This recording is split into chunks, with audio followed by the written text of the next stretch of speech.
Nowhere do you find it in education like you find it in athletics. That teachers are teaching what they want to teach to students who are learning what they want to learn. And both are willing to work hour after hour on their own time after school so that everything that can be taught is taught. And everything that can be learned is learned.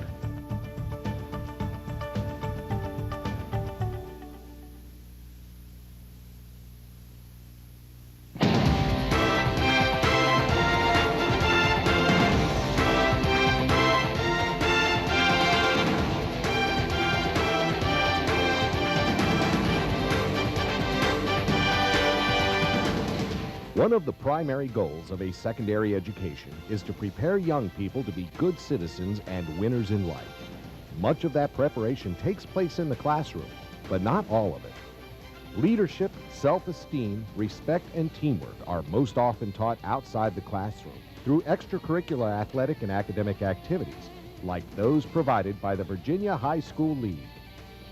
Virginia's public high schools, through their alliance as the Virginia High School League, serve their youth by establishing and maintaining standards for student activities and competitions that promote education, personal growth, sportsmanship, leadership, and citizenship. Each year, about half of all Virginia high school students take part in one or more VHSL activity. Baseball, Basketball, cheer competition, creative writing, cross country, debate, drama, field hockey, football, forensics, golf, gymnastics, indoor track, outdoor track, publications, scholastic ball, soccer, softball, spelling, swim and dive, tennis, volleyball, wrestling. yearbook. The VHSL is Debate and Forensics. In fact, the league started in 1913 at the University of Virginia by sponsoring a debate competition for 20 nearby schools. Today, debate, speaking, oral interpretation, and spelling competitions are all sponsored by the league. The VHSL is theater. The league sponsors a competitive theater festival as a means of evaluating and improving school dramatic performance. The VHSL is literary activities. The VHSL sponsors competitions for short stories, essays, and poetry, and provides an evaluation service for student publications and workshops for students and advisors. The VHSL is academic competition. The league sponsors a Scholastic Bowl designed to emphasize students' knowledge of English, math, science, social studies, and current events. The VHSL is sports. The league sponsors 24 sports which enable students to develop teamwork, discipline, and self-confidence. Through their involvement in VHSL activities, students grow physically, intellectually, and emotionally. This growth ultimately translates into future successes in college, career, and civic life. According to the American College Testing Service, the primary factor that can be used to predict success later in life is the student's participation in extracurricular activities. Other studies indicate that participation in interscholastic activities results in higher grade point averages, far lower dropout rates, and fewer disciplinary problems. The VHSL serves 150,000 Virginia public high school students in nearly 300 member schools, plus 5,500 game officials and thousands of coaches and advisors. The cost of providing top-rate services to this large constituency totals more than $2.5 million a year, but only about $15 per student served. A true value given the long-term benefits young people derive from involvement in VHSL-sponsored programs. Historically, playoff gate receipts, registration fees, membership dues, sponsorships, and other revenue sources have offset program costs. Over the years, these sources have grown increasingly inadequate as enrollments in Virginia's public high schools have continued to rise, and the league has added more programs, particularly girls' sports, to accommodate student interest. Since 1970, annual participation in VHSL activities has more than doubled, and yet all of this growth in programs has occurred with minimal growth in revenue. With the exception of just a few team sports, VHSL activities cost more money to administer than they generate. The league hosts approximately 80 state events each year, with less than 1/4 generating net revenue. Yet each program, whether revenue-producing or not, has the ability to inspire students to reach their fullest potential as individuals. Since students have diverse interests, a variety of athletic and academic programs is essential for maintaining strong participation levels. The Virginia High School League faces a critical crossroads with two choices: to turn back or step forward. Turning back means eliminating or reducing programs because the VHSL cannot continue offering its full roster of activities without additional revenue. This course of action is difficult to consider because there is such demonstrated and intrinsic value in what the VHSL does for Virginia's youth.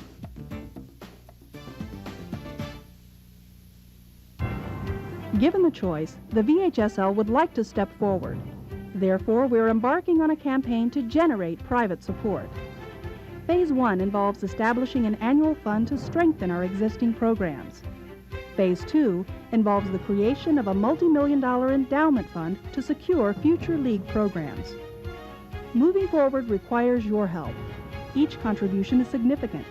By making a tax-deductible gift to the VHSL, you are investing in Virginia's youth, the same youth who contribute so much to our communities and workplaces. The Virginia High School League, preparing young people to be winners in life. Building better citizens through student activities.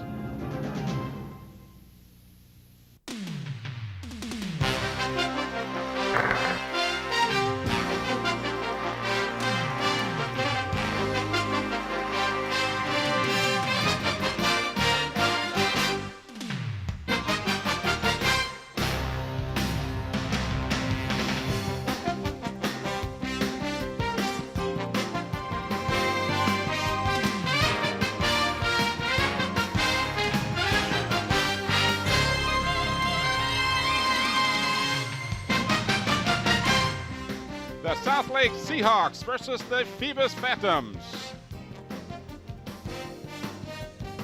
Good afternoon, everybody. I'm Tim Cole along with Bob Hintz. We welcome you to a chilly Darling Stadium for today's Group AAA Division 5 state semifinal game between the Seahawks of South Lakes and the Phantoms of Phoebus. Bob, the Seahawks come in off of a victory over W.T. Woodson, a hard-fought 7-2. Sounds more like a baseball game. Yeah. And they have had to climb from the number 4 seed to get here. So these guys have proven that they can beat good teams. And this coach, Trabuco, has taken a team that was virtually winless 2 years ago and has got them in the state semifinals. He's just done a great job, but he puts all the credit on the young athletes he's got. He says he's got some tremendous senior people who are great leadership of qualities, and this team is done well because of the kids. But you know, and I know that it all, you have to go to the leader, and I don't care what organization you go to the leader, and it funnels down. And the coach and the coaching staff has done a great job getting these kids to believe in themselves, that they can win the big games, and they have won the big games. Well, let's talk about them first, and then we'll get to Phoebus after that. But, of course, this team comes in here, as I said, in the number 4 seed in the North, and they have had to beat a couple of good teams to get here. They've got 3 losses on the season. One of those losses was avenged when they beat W.T. Woodson for this particular spot. They come in with a game plan that's not dissimilar to Phoebus. They don't like to pass the ball a lot. They have a quarterback whose statistics are a little bit gaudier than D.J. Parker's, but the Phantoms counter with the strong running attack, as does this team, because they really have a premier carrier, William Maya, and then they've got another guy who backs them up with about 500 yards on the season. Yeah, and that's buzzy. But, this team, Tim, it runs a double slot, which what they try to do is spread out the defense a little bit by running the double slot. And their main ball carrier is going to be Maya, and he's the big fullback. But when they come into a traditional a backfield with two backs in the backfield, then he becomes a blocker. But you're right, they have a offense is very similar in what they try to accomplish as the Phantoms, in that they want to control the tempo, they want to control this clock, they want to run the ball down the field without passing it if they can.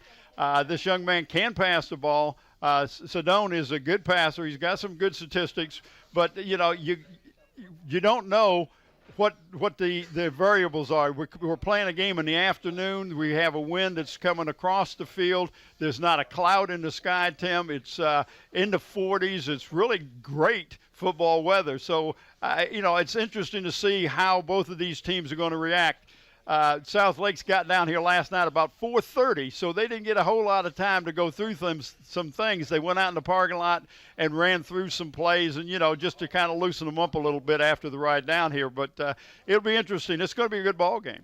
Well, and it comes down to as well, this is a team from South Lakes that hasn't got a lot of playoff history. We talked about this when Phoebus was playing Kickintan to get to this game. Experience in the playoffs and postseason playoff experience can be very important, and Phoebus obviously has that with 24 victories in a row, including obviously last year's state championship in Division 5. So the Phantoms' experience may be the big difference in this game. Yeah, and it probably will be. But, and Phoebus is going to have to look at a combination of defenses today. Their normal set is a 5-3, but occasionally they'll jump into a 6-2. And, Tim, they will bring everybody on a 6-2, so that means they're going to bring 8 people. And I'm thinking to myself, if they do that and our young Mr. Lewis pops through the line of scrimmage, and nobody's going to catch him because he is really quick. Well, let's go back in time right now. Bob had a chance a little earlier to talk to the head coach at South Lakes, and his name is Joe Trabuco. All right, Coach. Well, first of all, congratulations on getting to the semifinals. Tremendous for your team. Yeah, the boys have played well this year, played hard, and, we're glad to be here. You know Bill D and have met him before, so you've watched his progress. What do you look at Phoebus is going to bring to the game today? They're going to bring a lot of talent to the game, a well-coached football team, and, play a hard-nosed defense. So we got our work cut out for us. We're going to have to play very tough. Well, you were number 4 seed, knocked off number 1, number 2 seed. That your guys are really on a roll. Well, we got some aggressive kids, and they play hard and play as a team. So we'll just see. Well, being a first-year coach at South Lake's got to make you happy, and the kids have really responded to you and the coaches. Well, the kids, I'm very proud of the kids, and we have a lot of seniors done a great job.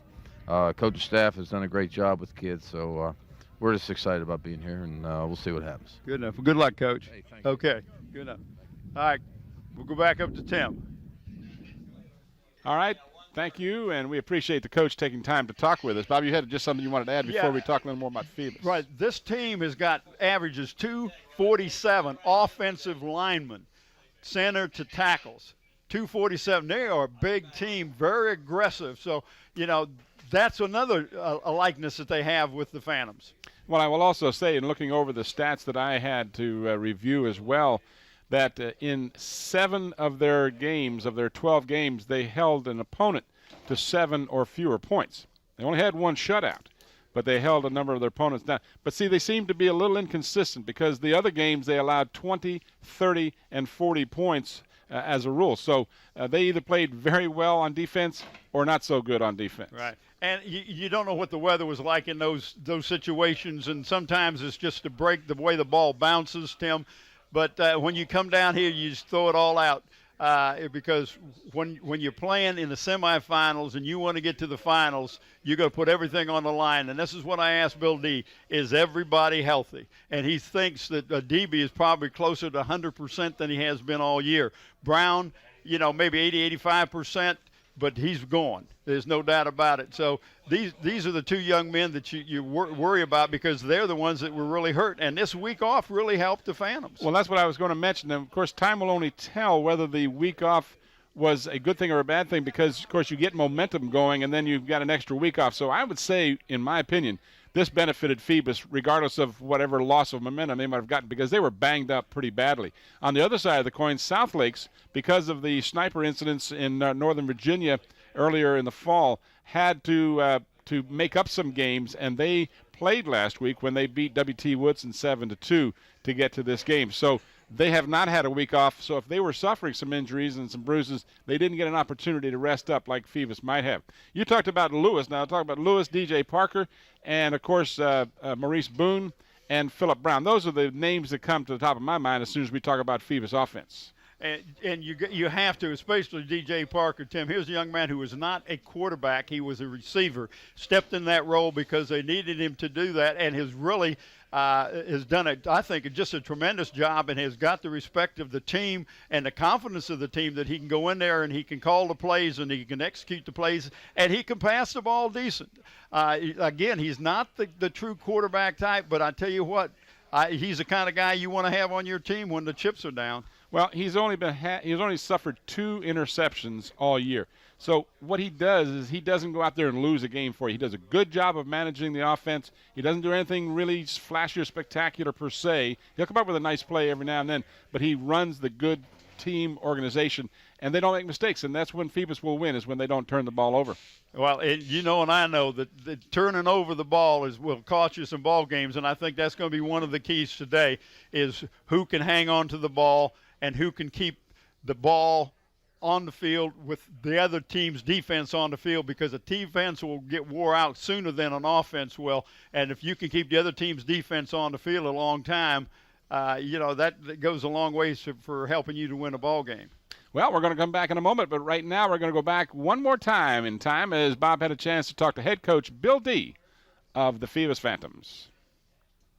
Well, Coach, first of all, congratulations on a tremendous run. You're undefeated, but you come up to this point of the season when you're playing in the semifinals, the team's all good. Yeah, you're playing good football teams. We've played 2 good ones already. We've had 2 good tests, and I expect today to be a battle. I know they're well coached and they're a good football team. Well, I know you know the coach, but what's on most of the people's minds in Hampton are the how well D.B. Brown and Richmond are. We're about as healthy as you could be this time of year. They all got to practice this week. We've had a great week of practice. The kids are eager. If anything, they're 2 weeks is a long time not to play. Usually I wouldn't like that open day, but considering our injuries, I think it was a godsend that we had that open week. Yeah, I think so too. I think it probably helped you. But what do you look at the South Lakes team? I know you saw them when they played with the field. It was real soft and hard to tell. But I know you've watched other films. What did they bring to the table today? Well, they have a good running game. The quarterback throws the ball well.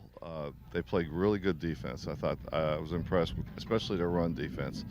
They don't make a lot of mistakes, and that's what's got them here. Well, Bill, again, congratulations and good luck to you today, Thank partner. You. Appreciate it. Good enough. All right, let's run up to Tim for today's starting lineups. Game brought to you by Zooms, your friendly neighborhood store with 14 convenient locations. And Hampton Chevrolet at 1073 West Mercury Boulevard in Hampton. In part by Stallion Brothers Heating and Cooling. Call them at 850-5564. And in part by Park Lawn Wood Funeral Home, located at Hampton Center Parkway at Armstead Avenue in Hampton.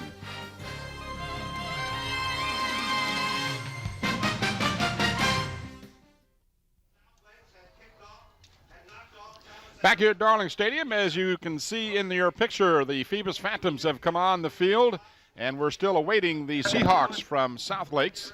Bob, you and I talked about South Lakes. Go ahead and mention what you wanted to do, and then we'll talk a little more about that. I do want to mention that we will pick a player of the game for both of these teams this afternoon. And we'll pick 2 players from the Phantoms this afternoon. Those players receive a trophy and a shirt. Trophy comes from Trophy World. They're located in the historic Hilton Village in Newport News. For all your recognition and award needs, trophies, plaques, and custom engraving, contact Bob Hilling at Trophy World, 595-7354. If you mention this announcement, you get special pricing. The shirt comes from Tidewater Team Sports, your one-stop sports headquarters for screen printing, embroidery, uniform, and apparel. Call 594-0411 and talk to either David Chubb Boy, Terry McNamara. Go ahead, Tim. I wanted to get that in while I had a chance. Well, no, I just wanted to mention that you were bringing up a point that you and I were a part of, and a very enjoyable part of. The last time a Hampton City school team encountered a South Lakes team in a scholastic athletic endeavor was a game that had a very historic ending to it, as well as a historic player involved in it. Well, it was the semifinals with Hampton High School playing South Lakes. They had a junior on their team. The junior, of course, Calvin Hill, and we heard quite a bit about him. It was a close game. In fact, at that time, Eric Hunter, who was the quarterback of the football team, they had won the state championship in football that year. He really, in that game, imposed his will on the rest of the team to come back and win that game, and they went on and won the finals and won the state that year. Actually, you said Calvin Hill, but it was Grant Hill, the son of Calvin Hill. There you go. I dated myself right there. I thought it was Calvin. Well, of course, Calvin Hill played football for the Dallas Cowboys and I guess eventually the Washington Redskins too, I think. But yeah, that was. I don't remember. I'm trying to recall whether that was in Williamsburg that we did that game, because at one point in time we had some of the semis in Williamsburg, but no, I think this was up. At UR, was it University of Richmond? Because we had some of the games were played. It was a beautiful facility. I remember that. I can't remember exactly where it was. Maybe Scotty can go back in the archives and find that out. But I thought that was very interesting that we get to see him again and be able to beat him again in the semifinals so we can go to the state. I sure hope that's the case. But there's going to be about 48 minutes of time to determine that, because we are going to see a single elimination today.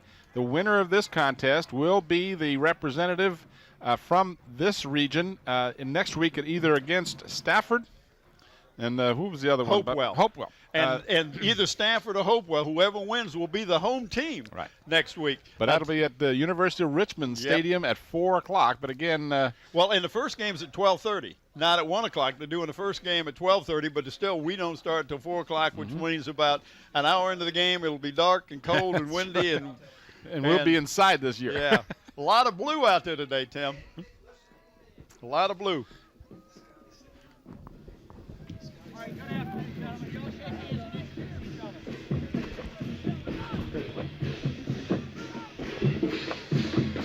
All right.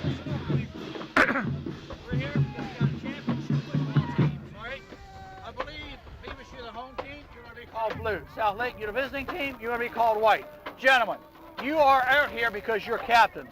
And you're captains because you were either elected by your teammates as a leader or you were appointed by your coaches as a leader.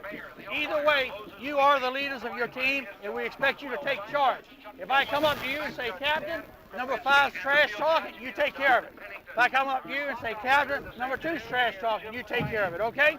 All right, gentlemen. We already had the coin toss. We're going to do it again. All right, call it, and he called it. He called heads, and it was the heads, and you've elected to defer. You would like to receive at that end. Okay, let's turn our backs to it, gentlemen. We'll get this game going. Okay. South Lake won the toss, and they will defer. Okay, we're going to be receiving down here. All right, gentlemen, let's shake hands and get our teams on the field. All right, that was referee Chuck Mayer, a gentleman I happen to know. Well, and, you know Chuck, huh? I do, Chuck. And the rest of the officials, Moses Wheatley is your umpire. John Foxwell is the linesman. The line judge is Chuck Hillman. Stan Karpinski is your back judge. And Don Pennington is the field judge for today's contest. The Phantoms will receive. You undoubtedly heard that they got the opportunity to receive because the South Lakes Seahawks have elected to defer. And let's go ahead right now and show you the starting offensive lineups for the Phoebus Phantom. Anthony Robinson, Jr. Xavier Little, Jr. Wes King, Senior. Justin Chetney, Senior. Jason Bowles, Senior. Matt Wright, freshman. Darnell Allen, Senior. Phillip Brown, Senior.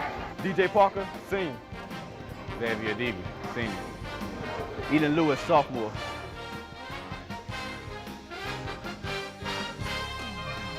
And there you have the starters for the Phantoms. On defense for South Lakes, the nose guard is Chuck Maya. David Harris and Billy Temple are the tackles. The ends are Lansdowne. That's David Lansdowne. Joe Volpe is the other end. The linebackers are Joe Bleesh and The middle linebacker, Dan Smith. The other linebacker is Michael Stafford. Raymond Robinson and Lorenzo Hembry are your corners, and Ola Adams is the safety for the Seahawks. And, Tim, the reason we didn't get those headshots of these teams, we was going to do that, but they were not in school today. We needed to do it. So with the weather that we experienced with a little bit of that white stuff coming down, but that happens. All right, we are just about set to go. The winner of this game goes on to the finals next Saturday afternoon in Richmond. The loser watches. And the kick is a long one. It'll go in and out of the end zone, and that will be an automatic touchback. So Philip Brown will not get an opportunity to return that ball for the Phantoms. In any event, they will start at the 20-yard line. Those of you not familiar with high school rules, most of the rules are similar to college with the exception of 12-minute quarters. And a couple of the rules we'll mention as they come up. So the Phantoms, predominantly a running team who have passed sparingly, will start out with a DB at fullback.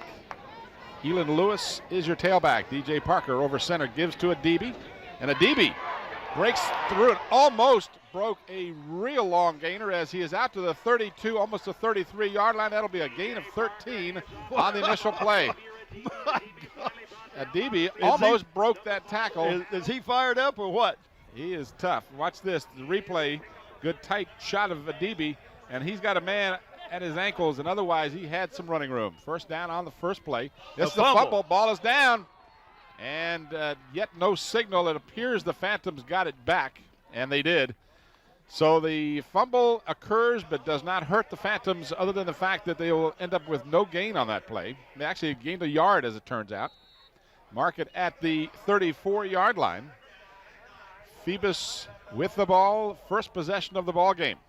And you notice that the South Lakes team is in the 5-man front, which is an odd man. They'll have the nose guard over the center, but they brought the linebackers up real tight. On the opposite, the pitch goes to Lewis. Lewis gets a block right in, got the corner, still inbounds, and then finally is taken out at the 46-yard line of South Lakes. That'll be another first down. And there's a young man, Tim, that just impresses the dickens out of me. Here he is. He's just a youngster. He's just a sophomore. Where they got him listed at one. Where's my? Elan is 5'10", 205. 205. Squats 655 pounds. Squats 21 yards on the play. Oh, they say he went out of bounds right at the 45 of the Seahawks. This is Lewis again, and Lewis has some running room to the right side and picks up about 7 down to the 33-yard line. And number 2, David Lansdowne, Tim, who is probably their number 1 defensive ball player, caught him from behind. Here's the replay of Lewis's run. Under perfect lighting conditions, a director's dream, right, Scotty? No problem with any light shadows today. Second down and almost 3. This is a DB. A DB has the first down as he crosses the 35 to the Seahawk 34-yard line. And that's number 22 for the Seahawks, Bobby Burns, who was in on that tackle. Bobby playing one of the linebackers. Actually, that's not Bobby Burns, that's Joe Bleach. That was a scratch and a change, right? Yeah. Gain of 4 that time for a DB. So the Phantoms sticking to the ground, having another first down at the South Lakes 34-yard line. This will be Lewis, and Lewis drops the ball again, a scramble for the ball. So the second time we've seen the ball come loose, and still no official signal. And now there is. Yep. South Lakes say they've got it. There you saw the ball come loose and a scramble for the ball. It looked like Lewis might have originally recovered it, but in the scramble, South Lakes comes up with it. So 2 fumbles in the first possession, not a good omen for the Phantoms. It really isn't, Tim, because you're moving the ball and you're picking up nice chunks of yardage, and then all of a sudden you turn the ball over and your defense is on the field. So now you got to put the pressure on their offense. We'll give you those starters in just a moment. Sedone is your quarterback, and he gives the handoff to Busey. He's coming from a slot. They run a double slot for the most part, and he was in the slot and came back off. And watch the defense here for the Bruin. Junior. Family. Garrett Powell, junior. Stephen Friday, sophomore. Quincy McCright, sophomore. Emmanuel Anderson, senior. Xavier Deaver, senior. Travis Richmond, senior. Brandon Seminario, senior. Phillip Brown, senior. DJ Parker, senior. Janason Jenkins, senior. All right, that is the defensive lineup for the Phantoms. And in motion is Busey. He gets the pitch. We've got a flag down, and that'll stop the play. Go ahead and give us the starters on offense. On offense, at center, number 78, David Harris. The guards are 59, Dan Smith, and 66, John Coleman. The tackles, 55, John Volpe, and 75, Trevor Harvey. At tight end is number 2, David Lansdowne. Split end, number 4, Anthony Lansdowne. 24, Garrett Gary at flanker. Slot is William Busey, 37. The fullback, 46, Charles Maya. And the quarterback, number 7, Daniel Sedone. So the 5-yard mark off against the Phantoms moves the ball to the 42-yard line. Second down and a couple. And we've got premature motion by the right guard, it appeared. I'll give you 5 and we'll take it back. Yeah, there you go, and that's fine. That'll be just fine for the Phantoms. Looked like the right guard might have gotten into his three-point stance. So a little bit of nerves going on right now for these two squads, as you might well expect. This game is big. This is a single elimination game, and the winner has the chance for the state championship. And, of course, the Phantoms with 24 victories in a row, the reigning state Division V champions of Group AAA, trying to repeat, something very difficult for any team in any sport. Man in motion is Lansdowne. And the handoff goes up the middle. This is Maya. And that's just a trap play. They got some motion going in the backfield, but it's a trap play. Charles Maya, 113 carries on the season, 1,085 yards and 10 touchdowns, and averages almost 10 yards every time he carries the ball. That's an amazing average per carry. So it brings up third down and 3. They need to get to the 44-yard line.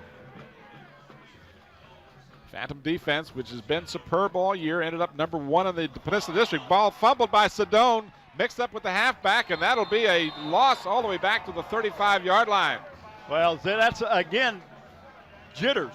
You got to think it's jitters. That's fumble for both teams. You got false start, lining up in the neutral zone, just little mistakes that you don't expect to see, but you're right there. That was just an example of the tailback ran into the quarterback. He was trying to hand it off to him, but they lined up poorly and ended up keeping the ball, but killing the drive. Got contact, and that's going to be a penalty. They made contact with the punter. Now, whether this is running into or roughing will be a major factor here. But Chuck Mayer, the referee, is going to call a personal foul, roughing the kicker, and the kicker is still down. So he's hopefully not hurt. It's perhaps an effort at the Emmy. Might be going for the Oscar. But he did get run into as he kicked the ball. So hopefully he's going to be all right. But more importantly for the Phantoms, and I don't mean to diminish the possible injury to the kicker, but that was going to be the Phantoms' ball, and now it will not. It'll be a first down. Well, who the kicker is? Do you know? Chris Myers is their kicker. So he is still being looked over. No. That's the replay. That's 2. That's number 2. That's Lansdowne. Oh, Lansdowne, okay. Yeah, he's the kicker, the punter. Foul, roughing the kicker against the defense, first down. I don't, quite frankly, I watched it, I saw it. I don't agree with roughing. I think it was more running into. They just made contact with his foot. They didn't run into him. They didn't knock him down. But that's if you watch it again. It looks like the kicker kicks the. Yeah, I mean there was contact. There's no question about that. I just don't know that it warranted 15 yards. But the only opinion that counts in this case is referee. And now we got South Lakes again jumping offside. So their jitters continue, as that'll cost them 5. Well. Have a full start on the offense. So an ugly start to the game. It really is, Tim, and there was a pass play called. But never got a chance to get it away. Number 6, Kenneth Curry was headed on down and in pattern. 7 minutes remaining. Clock is moving here in the first quarter. No score. Each team has had the ball once. This is the first possession of the ball game for the Seahawks. Phoebus had it and lost it on a fumble. This is Busey, and Busey will get a couple of yards out to about the 48-yard line. This game videotaped on the 7th of December, Pearl Harbor Day, 61 years ago today. That's Stephen Friday, Tim. Number 82 was one of the tacklers that time. He plays one of the defensive ends. Him and McWright are the two defensive ends for the Falcons. I'm thinking of what we were talking about earlier, the Phantoms. Second down and about 14 to go. For the penalty and a 1-yard gain. Man in motion is Busey to the near side. Sedone wants to pass. In the pocket, throwing long and wide as his intended receiver. Going down the left side was Garrett Gray, and he was covered by D.J. Parker, but the ball well off the mark. Well, he had a lot of pressure from number 8, Manny Anderson. Manny was right in his face. There you see the scoreboard. No score, and 5:58 remaining in the first quarter. Tim Cole, Bob Hintz, Bob Killen, and Mike Hauser here in the booth. Trying to stay warm on a very chilly day. Temperature in the low 40s, but fortunately not much of a wind. As you watch the replay, Sedone's pass just sails over the head of Gray's intended hands. So it brings up 3rd and long. Sedone back to pass, rolling to the near side, being chased and looking downfield. Now throws right to a Phoebus Phantom, picked off at the 38-yard line and out of bounds at midfield. That is Jenkins. That's Janason Jenkins, Tim, just tremendous. But quite frankly, that ball was thrown to him as if he were the intended receiver from the get-go. Well, it was ill-advised pass. Perfect. I mean, you got a great shot of that from that shot. That was a great camera angle, guys. Oh, I got to talk about our crew. If I can find my, there it is. I'll talk about them later. So we've got, well, there's something else going on. I'm not sure. I guess they're waiting to officially spot the ball. Okay, I wasn't certain whether there was a penalty after the play because they've got the first down marker, which is, well, the one on the other side, which is the official one, right. Is right.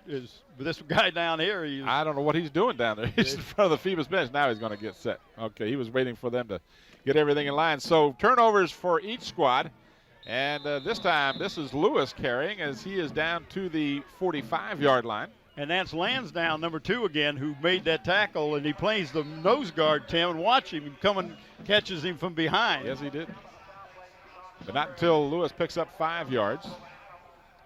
Lewis on the season, 206 carries, 1,411 yards, averaged 110 yards per game, 13 touchdowns, and almost 7 yards every time he carries. 2nd and 5. Each team has had a turnover and a good defensive stop that time, giving nothing up. And in on the play was 55, John Volpe. And there was just nowhere for the runner to go that time. Lost a yard. Zooms is giving an award to the senior player, and each one of the teams in the Hampton school system this year has demonstrated academic excellence. These players be awarded plaques at a school board meeting after the season. We'd like to thank David Allen and Zooms for the continued support to WHCS and our student athletes.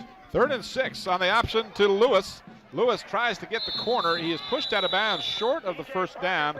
He'll come up about 1.5 yards, almost 2 yards shy. And so Bill D and the squad will have a decision to make, as it'll be 4th down, and they actually give him good spot to the 41. Yeah, but it's a yard. It's a full yard. There's no doubt. And slow to get on the field for the defense are a couple of players for the Seahawks. Now they'll call a timeout for fear of not having those men on in time and suffering a 5-yard penalty, which would have given a first down. Yeah, I think Bill D kind of caught him by surprise. You got something for us from the VHSL? I do. I want to mention that football, debate, and field hockey, diverse activities with much in common. They enrich young people's lives and help them grow as outstanding citizens. There are also 3 of the 24 athletic and 8 academic activities sponsored by the Virginia High School League. When was the last time you attended a high school contest? Each year, about half of the Virginia Public High School students take part in one or more VHSL programs. Through their involvement in VHL's activities, students experience great physical, intellectual, and emotional growth. This growth ultimately translates into future successes in college, career, and civic life. VHSL alumni include Rhodes Scholars, state governors, professional athletes, and Olympians, prominent journalists, and top corporate executives. We appreciate the VHSL and all their cooperation in our efforts to bring you this contest. Hopefully we will be in Richmond next Saturday, but a lot of football to be played before that decision is made. 4th down and a yard for the Phantoms. Hard count by DJ Parker. A little bobbing of the head, no penalty flag. Now they're going to reset, and they will run the play. And this is Adibi with the 1st down and then some, as he picks up 5 when he needed 1. He got the 5, whether it was on a penalty or a run. Well, we saw last year. This is what they did last year. The Phantoms did in that championship game in that horrible conditions up at UR last year. Adibi, when they needed 2, 3, 4 yards, that's the man they gave it to. So a fresh set of downs at the 35-yard line for the Phantoms. No score here in the waning moments of the first quarter. This is Manny Anderson on a flanker around. Manny looking for some running room. Does get a couple of yards, but it really broke down as the Seahawks had read that one pretty well. And that's not, he hasn't carried the ball much this year, but he has got a lot of experience. He carried the ball quite a bit last year for the Kicktan Warriors when he played there. There's your replay. Just a misdirection play, Tim. They got everything going to the left, and he went back to the right, tried to get some against the grain, picked up a couple yards. Gain of 2, 2nd down and 8. DJ Parker strut back, and Philip Brown will score. Philip Brown over the middle with the easy touchdown from 33 yards out. Is that a good call or what? Quick look into Philip Brown, who is a superb receiver. And from 33 yards out, the Phantoms strike for the touchdown. Oh, wow. Beautiful pass and catch. Once he had it, Bob, nobody could catch it because there was only one man, and that was the man that was next to him. And once he caught it, he was behind everybody. Great hands, but you have to give your hat off to DJ Parker. Put the ball right where he had to. Jason Mickles' extra point try is into the wind, and it is good. So the Phantoms quickly strike. Here's the replay. You're going to see this. Once he got past the defender, there was no one between him and the end zone, and he virtually walked in for the touchdown from 33 yards out. Hampton Chevrolet Jeep Mazda. Tim, one of our corporate sponsors, located at 1073 West Mercury Boulevard. Give them a call. Go down and see them. Their phone is 838-5450. So the turnover by each team, one costly, one not. This one, the pickoff by Jenkins, ends up in resulting in a touchdown drive by the Phantoms, capped by the 33-yard pass from DJ Parker. He's only thrown one today, and he's thrown it perfectly. Philip Brown, one of the most sought-after receivers in the country. Bob Killen was telling us about that. Well, he's made the All-Eastern Region team, both offense and defense. So into the wind, the kickoff ball stays pretty short, taken at the 19-yard line, fumbled for a moment, and then recovered and returning the ball to about the 27-yard line. Talk a little bit about our crew, Tim. We got Nathaniel Braxton, Ron Baton, and Susan Bowers on cameras.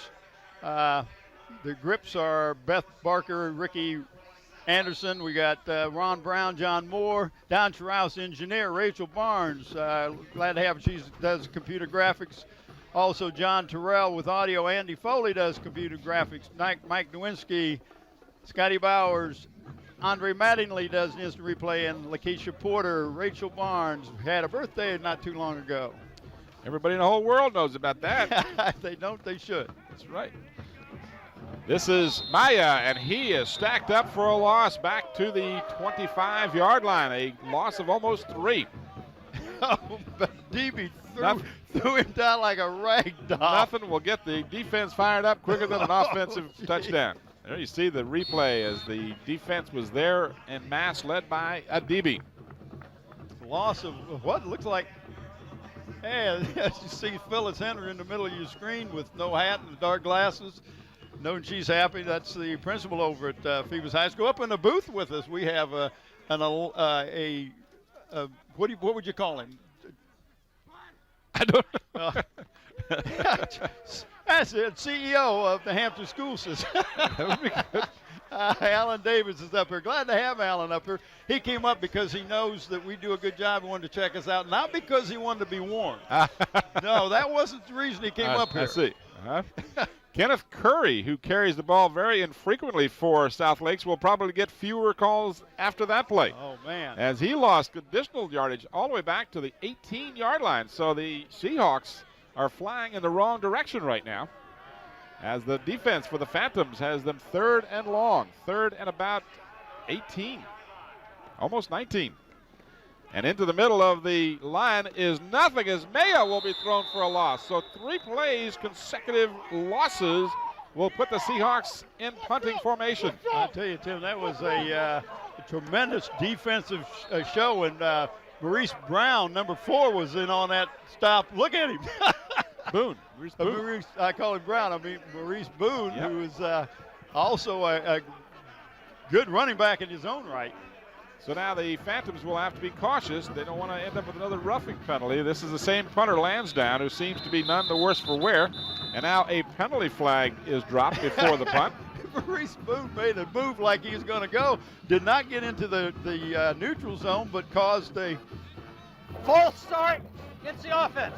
And he caused the offense to move. Boy, if you're the coaching staff for the Seahawks, you got to be saying, guys, we got to settle down, because we want to go that way yeah, the second quarter, right? Right. And and talking about turnovers, there's been one actual turnover by the Phantoms. When you think about that roughing the punter, that could be considered a turnover in the sense that it gave the ball back to them. This is Brown. Philip Brown takes it at midfield, and he will get nowhere. As the special teams right there, led again by John Volpe, number 55, as Brown never got a chance. So an excellent effort by the Seahawks on special teams. Brown had to wait for the ball to bounce, and after that, there was nobody there to block for him. Actually, he was been best just to catch the ball and go down on one knee. Yep. In any event, the Phantoms have it on their side of midfield. And last time they got the ball almost in the same identical position after the turnover. You're absolutely right. So let's see what Parker and company can do this time. This is Elan Lewis, and Lewis picks up about 7. He is across the 45, down close to the 43-yard line. And that was number 8 that time for the Seahawks on the stop. That's Stafford. There you see the replay. Lewis running hard, the young sophomore, with more than 1,400 yards this year and 2 more years of eligibility. Has to keep a smile on Bill D's face. Second down and about 3. Less than a minute to go here in the first quarter, and Lewis has plenty of running room. He's in the open looking for a block. Brown gave him one and gave him some extra yardage all the way down to the 7-yard line. First and goal for the Phantoms. What a great move he put that way to put the defensive man in a position where he could be blocked. Watch this replay. Watch him break to the right here, right there to set up the block by Brown, which can enable him to pick up probably another 15 yards. 37 yards on the play, all the way down to the 7-yard line. First and goal. Clock moving with less than a half a minute remaining in the quarter. We're going to have a timeout. We don't have enough people on there. Something's wrong. So the Phantoms need to regroup for a moment. And again, in these crucial moments, you don't want to make mistakes. So rather than make a mistake, they call timeout to make sure they've got the right personnel. They don't have but 10 players. Yeah, and they've got a young man who will be who's being told by the coach that he shouldn't let that happen again. Yeah. We won't pick him out. No. But it happens at every level. Real smart that time by DJ Parker to realize they were one man short and called that timeout. Tim, you don't want to make any silly mistakes down here. You get a chance to score, but I look for him to go in the what I call the elephant formation that Bill D talks me about, and that's when you have the 3 backs lined up in a tandem, and you got a DB, Manny Anderson, and Lewis, and sometimes they'll stick Boone in there as one of the backs. And we'll see if they run that kind of a formation this time. Bob Killen gave me some additional information about Philip Brown, who's been recognized as one of the top 10 athletes in the country by virtue of his nomination to the Rydell Footwear High School All-American Football Team. So another nice award for Philip Brown. This is Elan Lewis, and Lewis is down. Touchdown. He got her in. He barely got him in, but he did get it there, 7 yards. It don't make any difference how close, as long as it's there. Amen. But that was that Elephant offense. Boom, boom, we got 3 good blockers in front of you, and you got that offensive line just doing a great job, and you need to recognize that line for the Phoebus Phantoms, Tim. Anthony Robinson at center, great job. Xavier Little and Quest King at the guards. Justin Chetney and Jason Bowles at the tackles, and the 2 tight ends, Matt Wright and Darnell Allen. Man, what a great crew on defense to run behind. Nichols' kick is up and good. So that's 14-0 now in favor of the Phantoms. Lewis in the first quarter, 10 carries, 93 yards. What? And a touchdown. Yep. 93 yards? 93 yards on 10 carries for Elon Lewis. Well, now I can figure that as 9.3 yards per carry. You got it. You're not as dumb as you look. Yeah. What? What? Hey, I'll have to talk to my buddy back behind you here, our celebrity, Alan Davis. Yeah, tell us about it. Get him to square you away.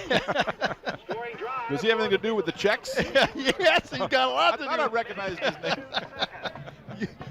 You my new best buddy? Yes, sir. You better butter up to this young man. We're glad to have Alan here with us. It's always a pleasure to do these games, and occasionally we get some people up in the booth that we've known a long time, known Alan a long time. He's just done a great job, and what a tremendous job he's done as superintendent of the Hampton City Schools. And we appreciate it. Well, yeah, but you do because you get the chance. Again, into the wind. The kick is relatively short, taken at about the 22-yard line. And the return out to the 30, where the Seahawks will have it with 4 seconds remaining in the quarter, and they'll get time for at least one play. They'll start from the 30-yard line. Phoebus 14 and Southlakes nothing here in the last seconds of the first quarter. Well, Tim, I tell you, the Phantoms don't look like they lost anything having that week off at this point in the contest. Well, they had some real nicks and bruises on that team, so there we see us for 2 tough games. Yeah. Oh, yeah. So, yes, they absolutely did. Kicketan. And I'm trying to think of Lake Taylor. Lake I know there was Taylor another lake involved. I want to say South Lakes, but it was Lake Taylor was a tremendous physical game, but so was the Warriors. Yep. That was the final play. As you watch the replay here, the pass from Sedone is again well off the mark, and good coverage downfield by DJ Parker. So nice article in the Daily Press about DJ Parker. Yes, it was. And the Daily Press has had some nice articles about a lot of the Hampton athletes this year, and especially when you get to this point in the season where you just have the one team left, it's nice to recognize some of the accomplishment that these young men have done. And our hats off to the sports writers down at the Daily Press. We appreciate that. Southlakes in the first quarter, -7 yards rushing. Doesn't surprise me. Zoom, 6 yards. 6 rushes. I'm sorry, 7 rushes -6 yards. But of course, sacks are included in that. Well, sure they are. Zooms has the Beantown coffee, the fried chicken, potato wedges, Krispy Kreme donuts, and the way you like them, box in one, Tim. And of course, ham and cheese subs, pizza, Coke, and you can fill up your car with that good Citgo gas. Zoom's one of our corporate sponsors. We appreciate them. On the other side of that, Bob, the Phantoms in the first quarter, 15 carries, 115 yards. So they are well on pace for their usual almost 300 yards a game rushing.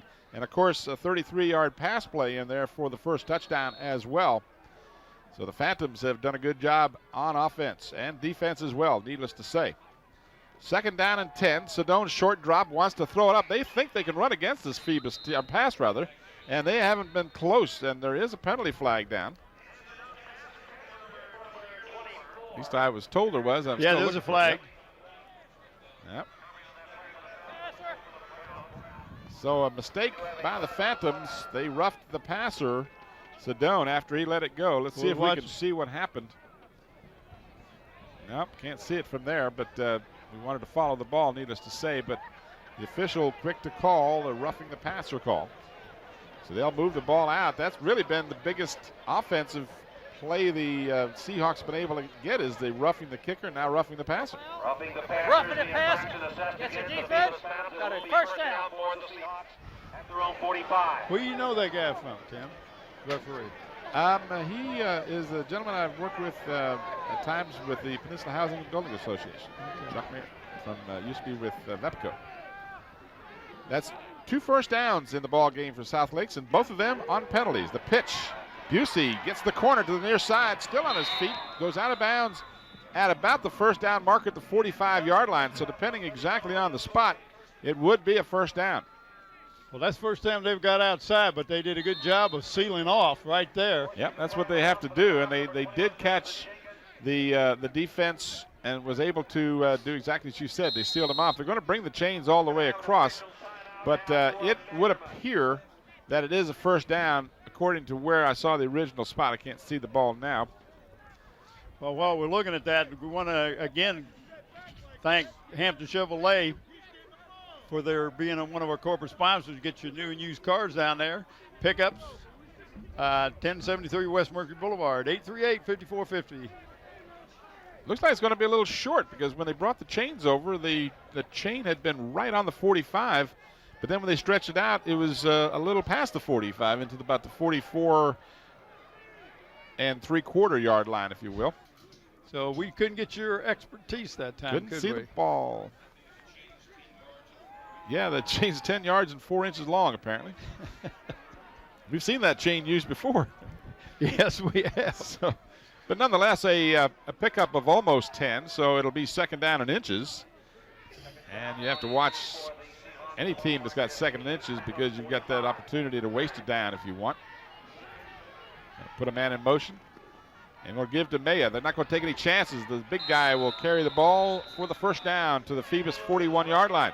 Jenkins, number 21, and Maurice Boone helped on that tackle that time. Here's the replay, and that's the first down of the ball game that they have that wasn't gained by a penalty. So the Phantom defense now will need to tighten up a little bit.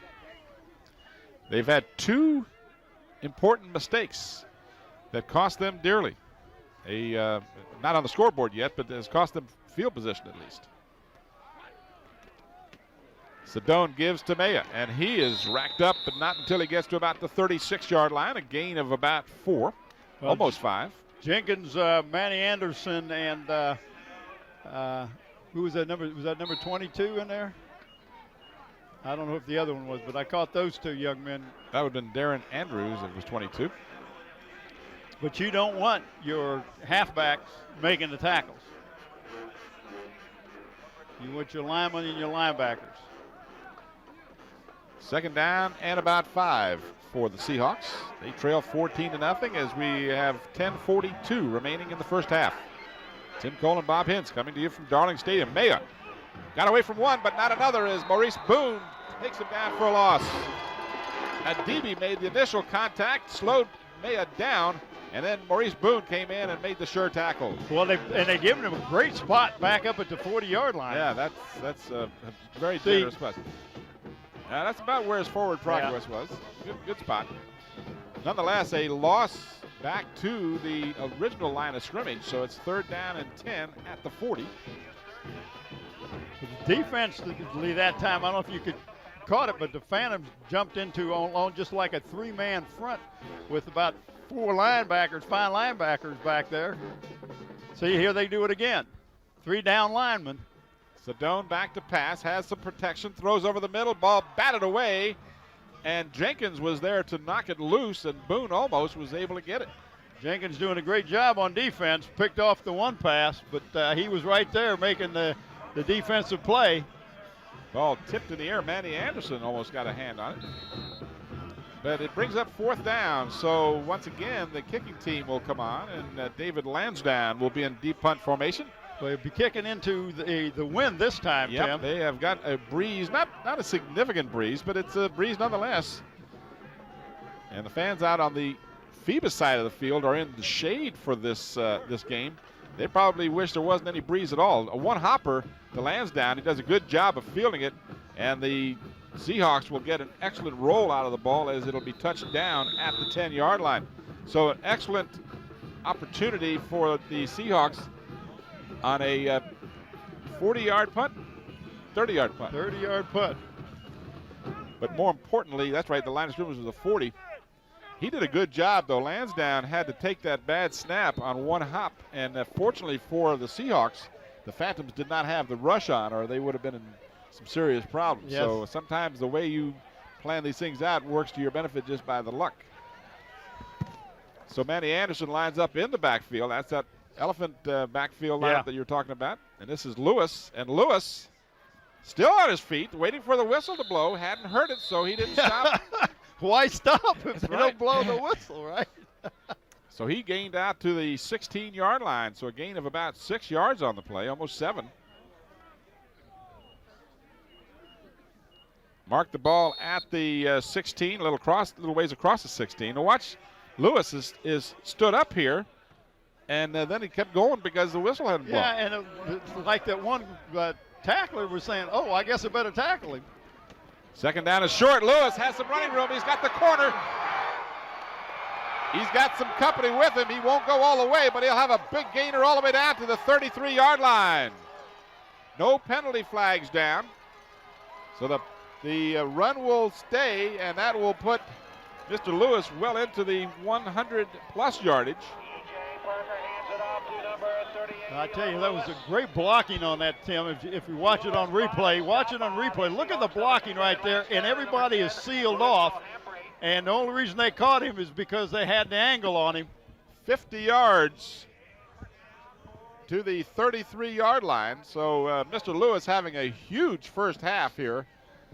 Well over 140 yards in the first half and a touchdown. Out of the I formation, this is Lewis. Give the ball to him again. He's still not tired. He carries it to the 28-yard line, a gain of about 5. You know, a lot of times, Tim, a running back will get in a groove, and you give him the ball. The more you give him the ball, the stronger he seems to get.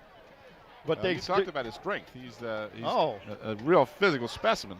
Yeah, I mean, to squat 655 pounds at his size, 5'10", 200 pounds, it's just a Now he'll get a breather on this amazing play because in the backfield in his place is Philip Brown behind Boone and Adibi. And it's Brown that gets the call.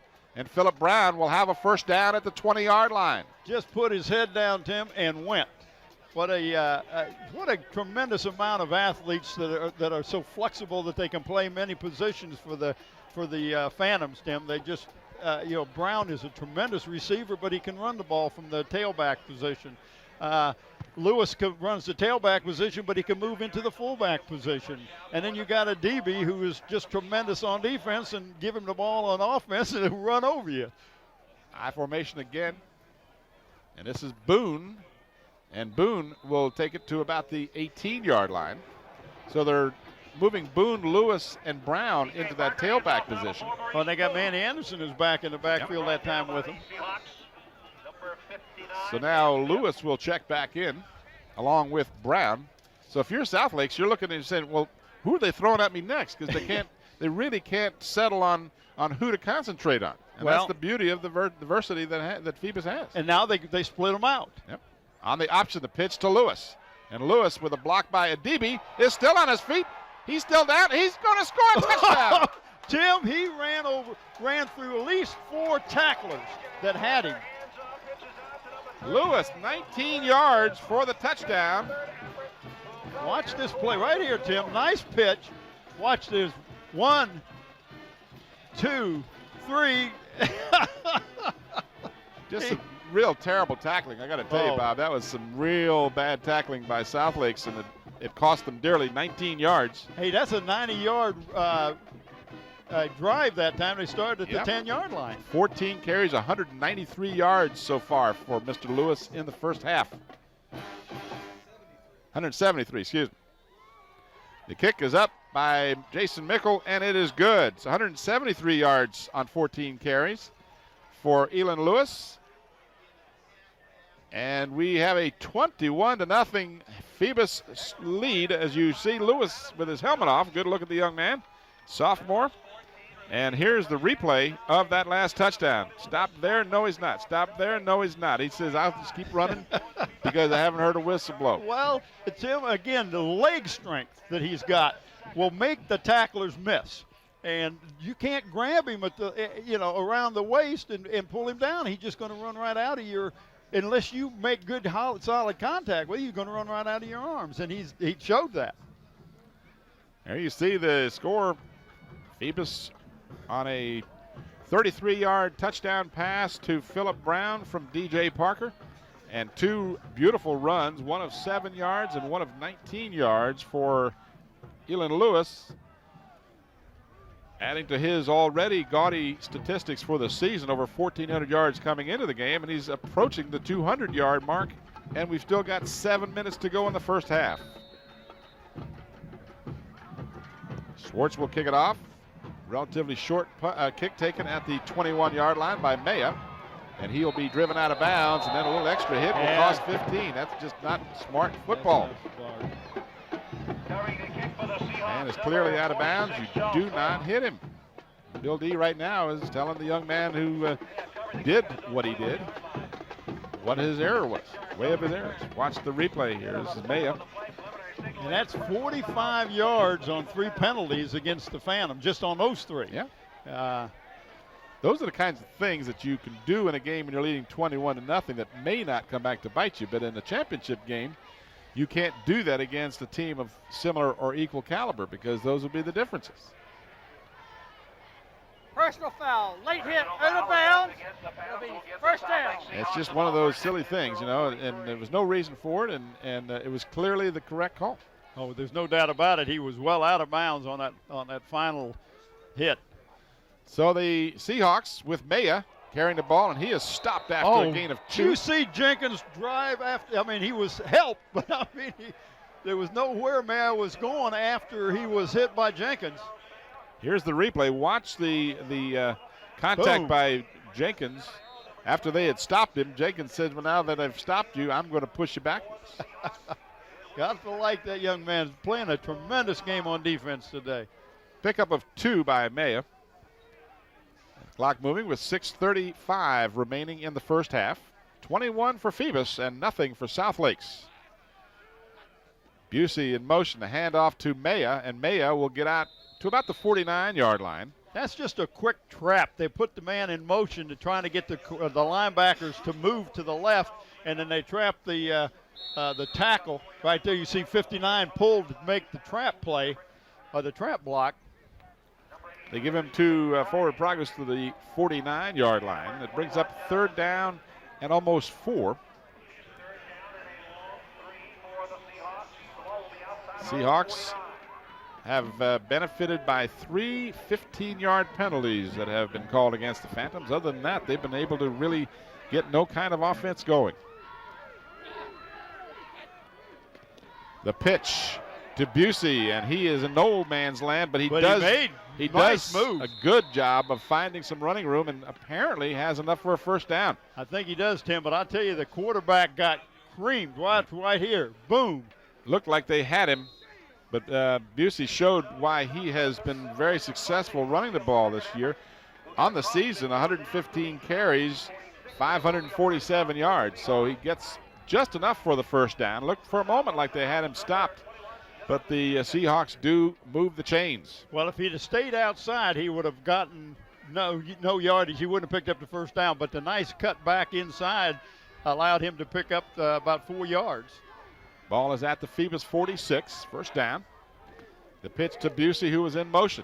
He's trying to get to the corner. He does. He's got some running room, and Philip Brown, along with Manny Anderson. Actually, Anderson, I believe, is the young man who tripped him up. And then Brown finished him off, but not until he got a big 14-yard, almost 15 yards, and a late flag. So do we have a blocking foul? Let's see what they call. Taunting?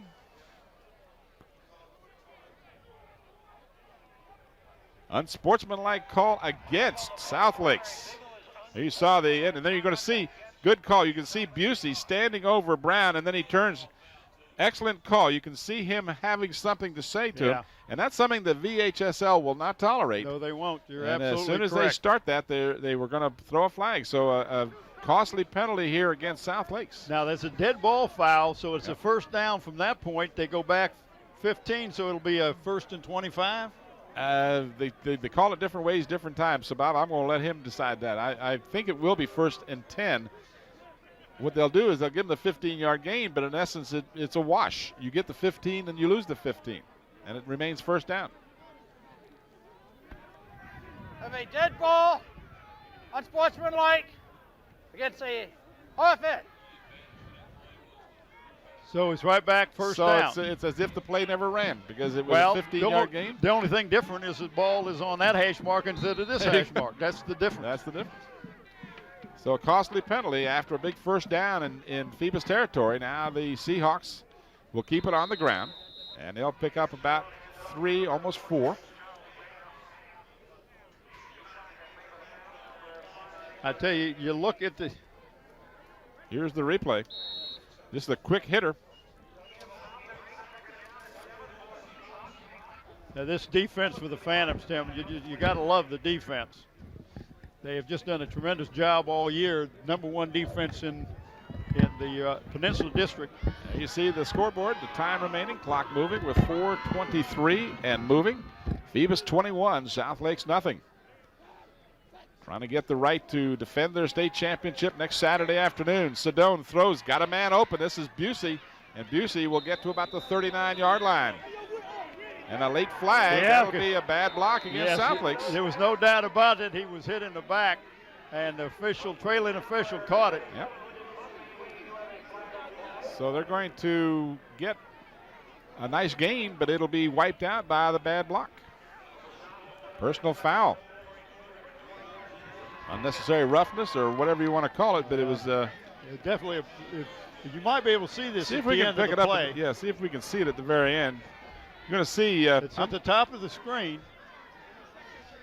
Well, we zoom in on him. We're not going to catch it right up.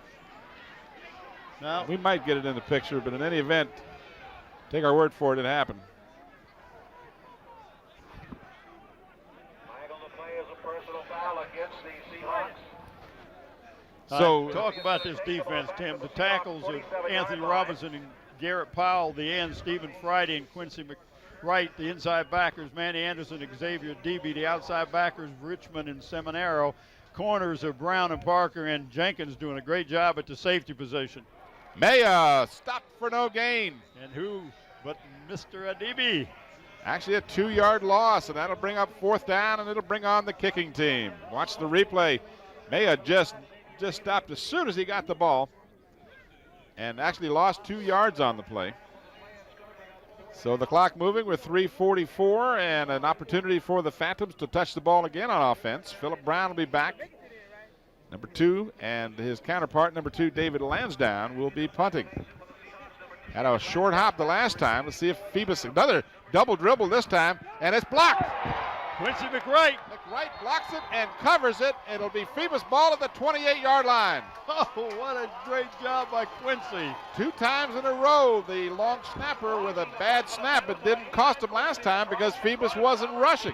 Tim, that's how they gave up the 2 points in the the W.T. Woodson game. Was the center snapped the ball a little high. The kicker stepped back out of the end zone. That resulted in their safety that they. The 2 points that they gave up. So a great opportunity for the Phantoms to add to their total before halftime.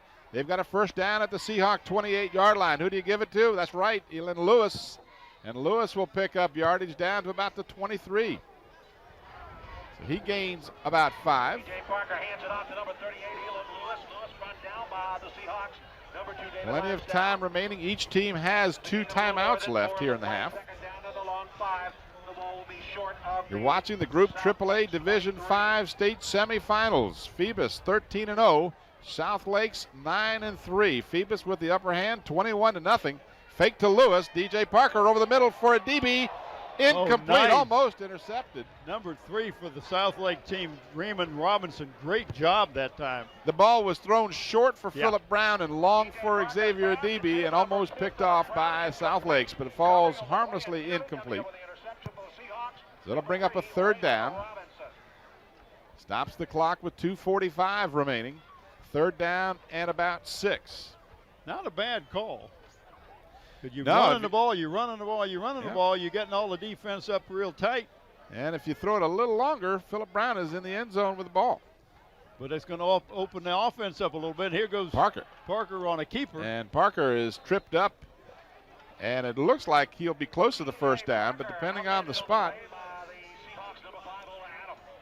this is going to be close enough for them to look at it very carefully. They're going to bring the chains out because that one is really close. DJ Parker, good open field tackle to trip Parker up. So they needed to get to the 18. Bob, I'm going to go out on a limb here. I'm going to say they made it just by the nose of the ball. Well, we can watch it right here. Just by the nose. Get the ball in the position. I haven't been doing well lately. There we go. Did he get it? Just missed it by the just missed it by the nose. I knew there was a nose in there somewhere. What do you think, you Jimmy Durante? If it had been Jimmy Durante's nose, we would have made it. Right. Oh boy. Well, I had a nose to the ball, but I just had the wrong nose in there. So there you see. Well, you're looking at the wrong angle. Well, I didn't want to make excuses. I am for you. Took the shot. You're usually pretty good. I took the shot. I just missed it by a nose. But it is fourth down, and I seriously doubt, even though they do have a trailing wind behind them. You don't think they're going to go for the field goal? No, but they could. Jason Mickle can do the job. He's got 4 field goals on the season, but when you got DJ Parker to run behind that big offensive line and you need a nose, you might as well just keep it and go. Yeah, so don't even worry about a handoff. So an easy first down on 3rd and just fourth and inches as he moves the ball all the way down to the 16-yard line. Needed inches, got about 3 yards, that is. Well, he said, listen, I should have gotten it last time. I'm going to keep it and do it well, and I'm going to make sure there's no doubt in anybody's mind. So he pick up 3 yards instead of 3 inches. DJ wants to throw. Got Philip Brown on the fade, and Philip Brown will make the easy catch for the touchdown. Wow, what a nice adjustment that he made to that ball. 17-yard touchdown pass. And it is good for the Phantom score. He makes a great adjustment to the ball. He had the fade route going on. Actually, he was able to break away from the defender and go to the ball. The defender lost the ball. Yeah, and Tim, in all fairness, well, both of them, but they're looking into back into the sun. They absolutely are. So Phoebus with a commanding 27-0 lead here. Jason Mickle will try and add the extra point. His kick is long enough, and his kick is perfect. So the blocked punt by McWright ends up giving the Phantoms a great opportunity with 1:50 remaining in the first half. They've added another touchdown and have a 28-0 lead over South Lakes. And here is the pass play for the touchdown to Philip Brown. And he came back to the ball beautifully. Well, Tim, that's not bad statistics. You throw the ball 3 times and you get 2 touchdowns. Not bad. I'll take it anytime you can get it. Not shabby. Oh, man, what a great job.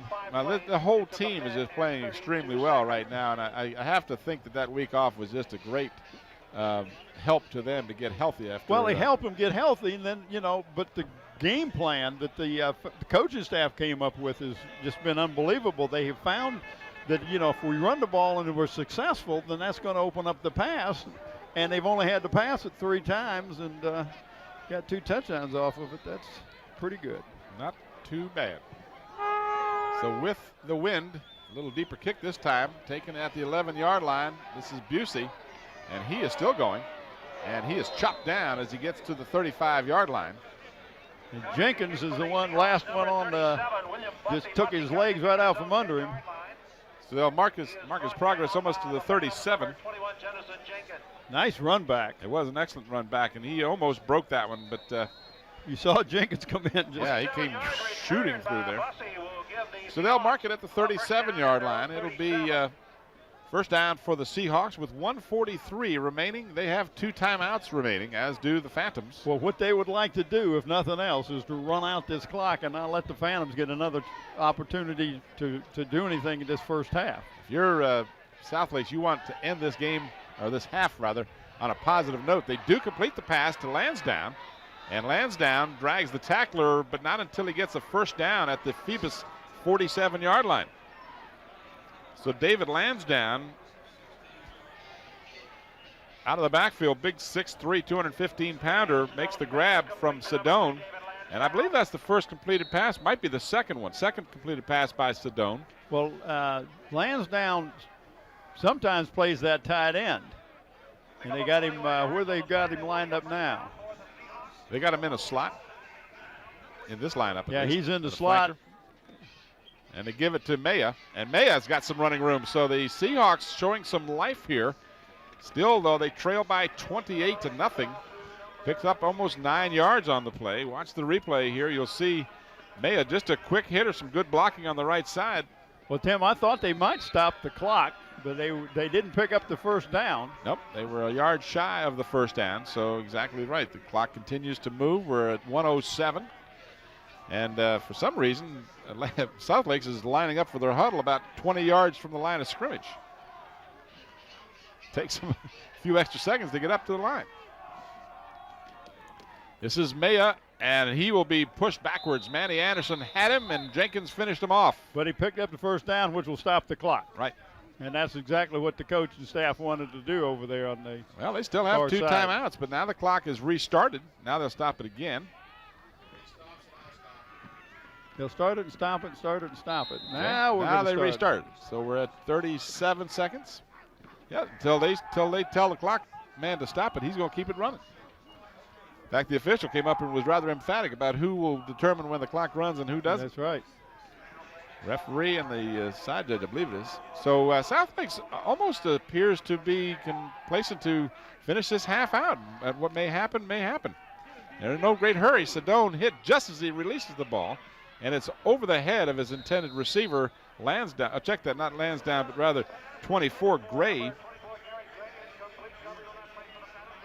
So that stops the clock with 10 seconds remaining and 2 timeouts left for the squad with the ball as well as the defenders. Obviously on the incomplete pass, it won't start until the next play. Phoebus 28 and South Lakes nothing. 2 touchdowns by Lewis and 2 touchdowns by Phillip Brown. 2 pass completions and 2 nice runs. And now a timeout has been called by South Lakes as they want to discuss this next play. Which may be their last play. Yep. But you want to go into the locker room if you're South Lakes with some kind of positive feeling, and down 28-0, the only thing you do at this point is to have some offensive success, which they've enjoyed here since that touchdown, but they haven't put it in the score in the end zone yet, so that's the big thing. That is the big thing. Well, if the Phantoms win this game, they will be in the Division V championship game at the University of Richmond next Saturday afternoon, and that game is scheduled for 4 p.m. Now, that's a 4 o'clock game, so if you're planning to go to that game, there's going to be a little bit of a transition thing going on there. And the reason we tell you this is last year we did the early game, and then the late game had people leaving the stadium from the Phoebus game, and the people coming to the stadium for the final game of the day. So there was a lot of traffic congestion. Yeah, the Division 6 is playing, but this year the Division 6 is playing the first contest. The early game, and that game is starting at 12:30, so hopefully they will have cleared the parking lot substantially before Phoebus fans, if they hold on to win this game, get to the stadium. Out of bounds with 2 seconds remaining, so that will allow for at least one more play as Lansdowne made a nice catch on the pass from Sedone at the 12-yard line. Watch the replay here. Sedone feeling a lot of pressure, but did a nice job of finding his receiver. He's knocked out of bounds, but not until a first down at the 12. And now they take their final timeout. Timeout. Coach is doing just what he wanted. He's got them down in scoring position, so you know they're going into the end zone with this pass if they pass it. So just to finish that thought I had, again, Phoebus still has a second half to play, and we don't want to start the bus up before the game is over with because that's why they play 2 halves. But oh, is it? Yeah, that's what I heard. But the point I wanted to make was that if Phoebus does win, and they do go up there, it may be premature to tell you this, but you're going to want to anticipate some traffic congestion from the people leaving the game from the earlier contest. Well, I'm going to throw out something for the fans to think about. We talked about it up here, but we talked about Michael Vick and what a great job he's done, but he was not the first Peninsula athlete to wear number 7 down at for the Atlanta. Falcons. That's true. In Atlanta. So I'm not going to tell you who it is, but if you Little trivia question. We'll give a little the answer trivia after the correction, half. but he's from the peninsula. Bob Gillen says he's going to give us a call. Oh, what a nice defensive play to prevent the touchdown. Jenkins with the big stick at the goal line, and that will be the final play. That was a huge play because instead of 28-7, it's 28-0. Watch this. Janison Jenkins with the big hit. Janason, excuse me. I've mispronounced it all year. Why would I start now? Janason Jenkins, 21. Had an interception and now a big hit to break up what would have been a touchdown. So we've reached halftime, and our score is Phoebus 28, South Lakes nothing. We'll return to Darling Stadium with the third quarter of action after a brief timeout.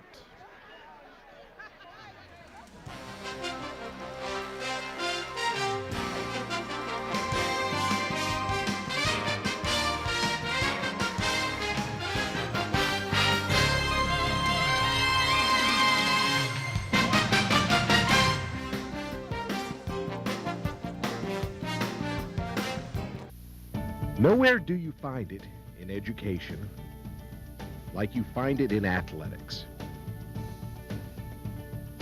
That teachers are teaching what they want to teach to students who are learning what they want to learn. And both are willing to work hour after hour on their own time after school so that everything that can be taught is taught. And everything that can be learned is learned.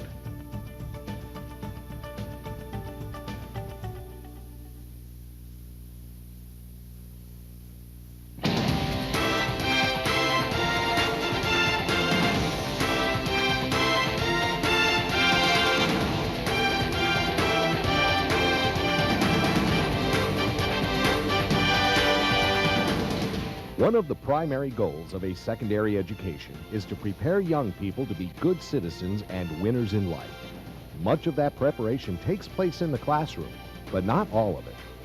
Leadership, self-esteem, respect, and teamwork are most often taught outside the classroom through extracurricular athletic and academic activities, like those provided by the Virginia High School League.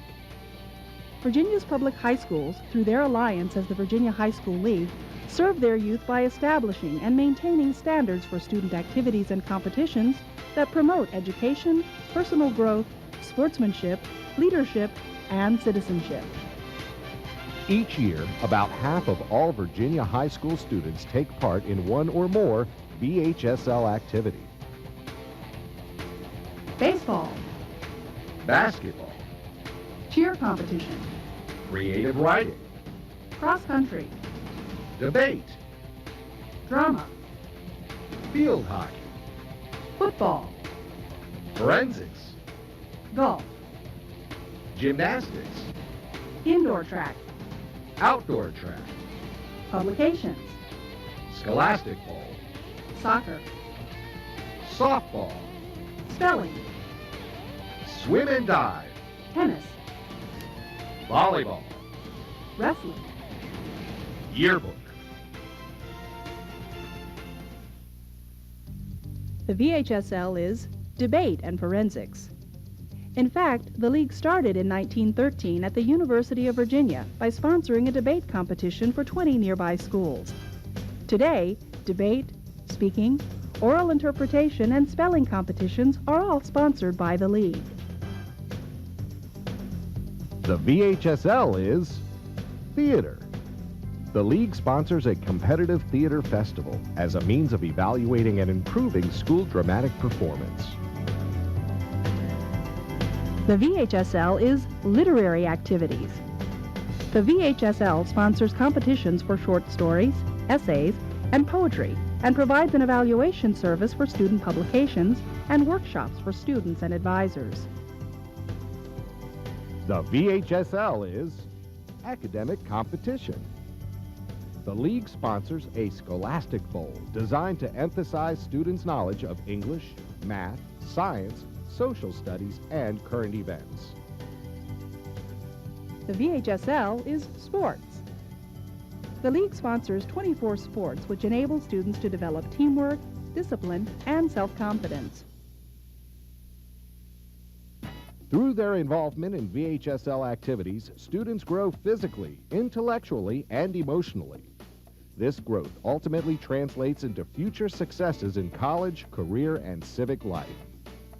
According to the American College Testing Service, the primary factor that can be used to predict success later in life is the student's participation in extracurricular activities. Other studies indicate that participation in interscholastic activities results in higher grade point averages, far lower dropout rates, and fewer disciplinary problems. The VHSL serves 150,000 Virginia public high school students in nearly 300 member schools, plus 5,500 game officials and thousands of coaches and advisors. The cost of providing top-rate services to this large constituency totals more than $2.5 million a year, but only about $15 per student served. A true value given the long-term benefits young people derive from involvement in VHSL-sponsored programs. Historically, playoff gate receipts, registration fees, membership dues, sponsorships, and other revenue sources have offset program costs.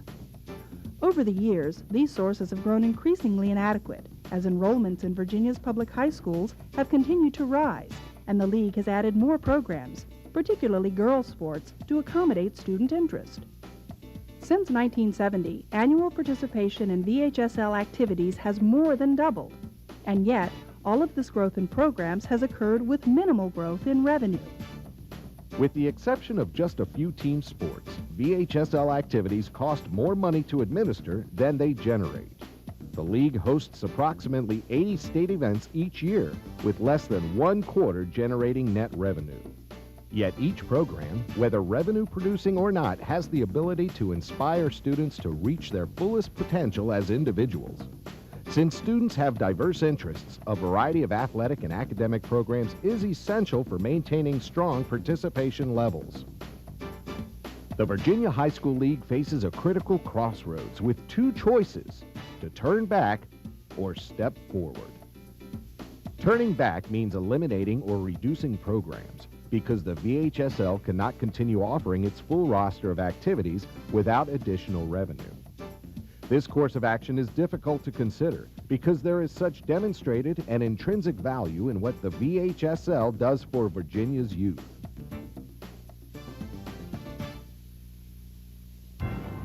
Given the choice, the VHSL would like to step forward. Therefore, we're embarking on a campaign to generate private support. Phase 1 involves establishing an annual fund to strengthen our existing programs. Phase 2 involves the creation of a multi-million-dollar endowment fund to secure future league programs. Moving forward requires your help. Each contribution is significant. By making a tax-deductible gift to the VHSL, you are investing in Virginia's youth, the same youth who contribute so much to our communities and workplaces. The Virginia High School League, preparing young people to be winners in life, building better citizens through student activities.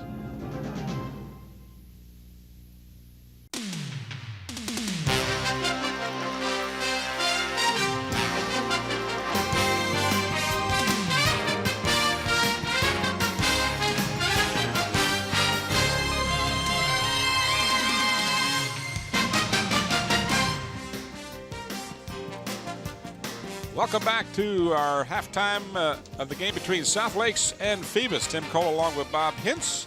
Halftime statistics find the Phantoms with 9 first downs, 219 yards rushing on 24 carries. Just a phenomenal success story rushing the ball in the first half. They had 2 of 3 pass completions, 2 of those for touchdowns. And again, a great percentage there. 49-yard total passing yardage. They did not punt the ball, the Phantoms. They were penalized 4 times for 50 yards. So if there was any negative to their game in the first half, it was the penalties for them for 50 yards. They did return a kick, 1 for 13 yards. And they fumbled the ball twice, lost it once.